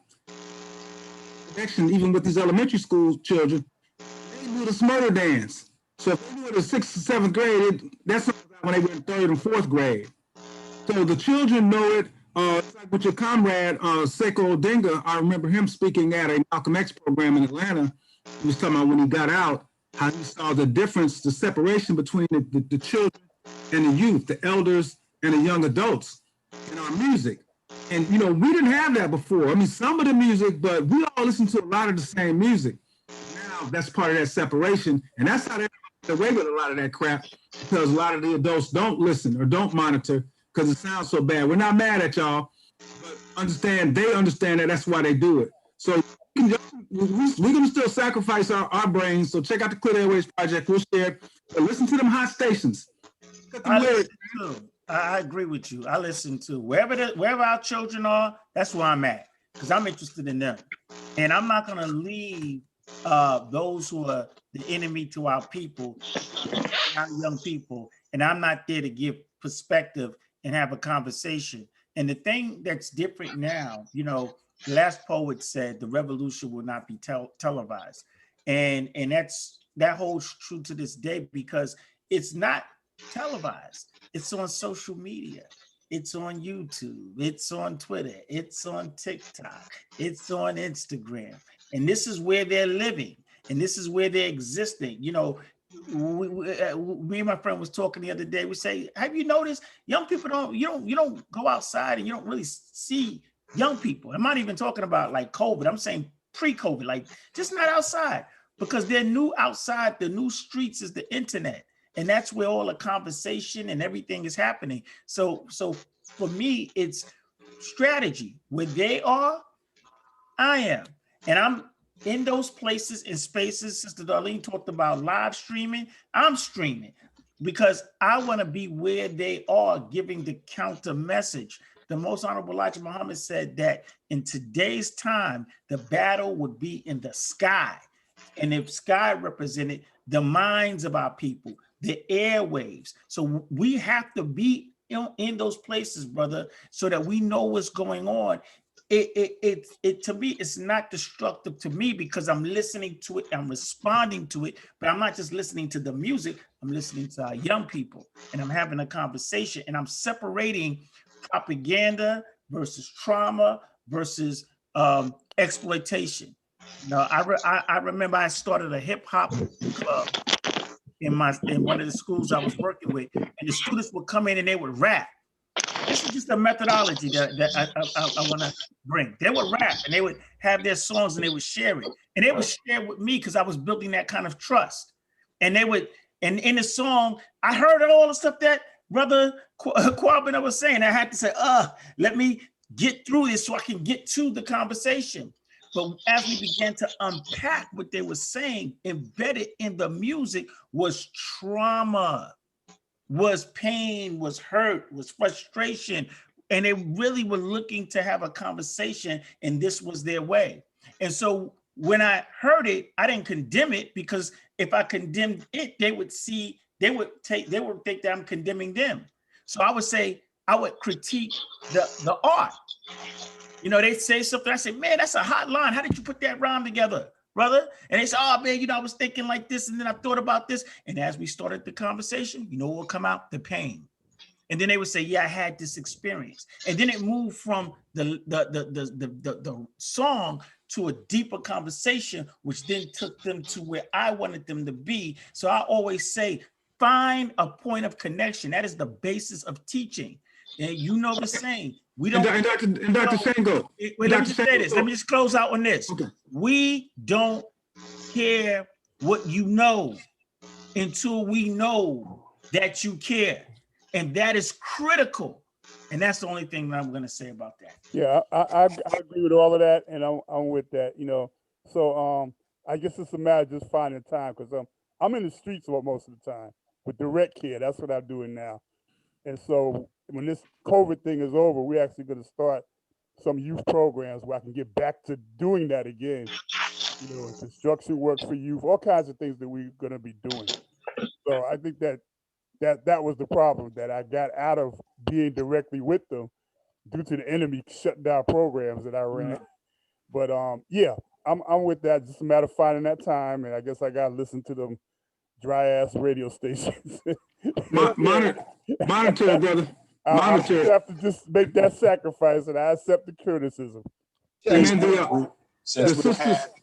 Shep, you don't necessarily have to listen to the radio stations, because one of the things I wanted to say earlier is a lot of the time the youth today don't really listen to the radio anymore.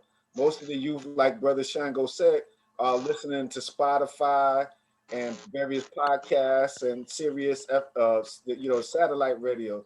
They don't listen to regular radio like we used to growing up.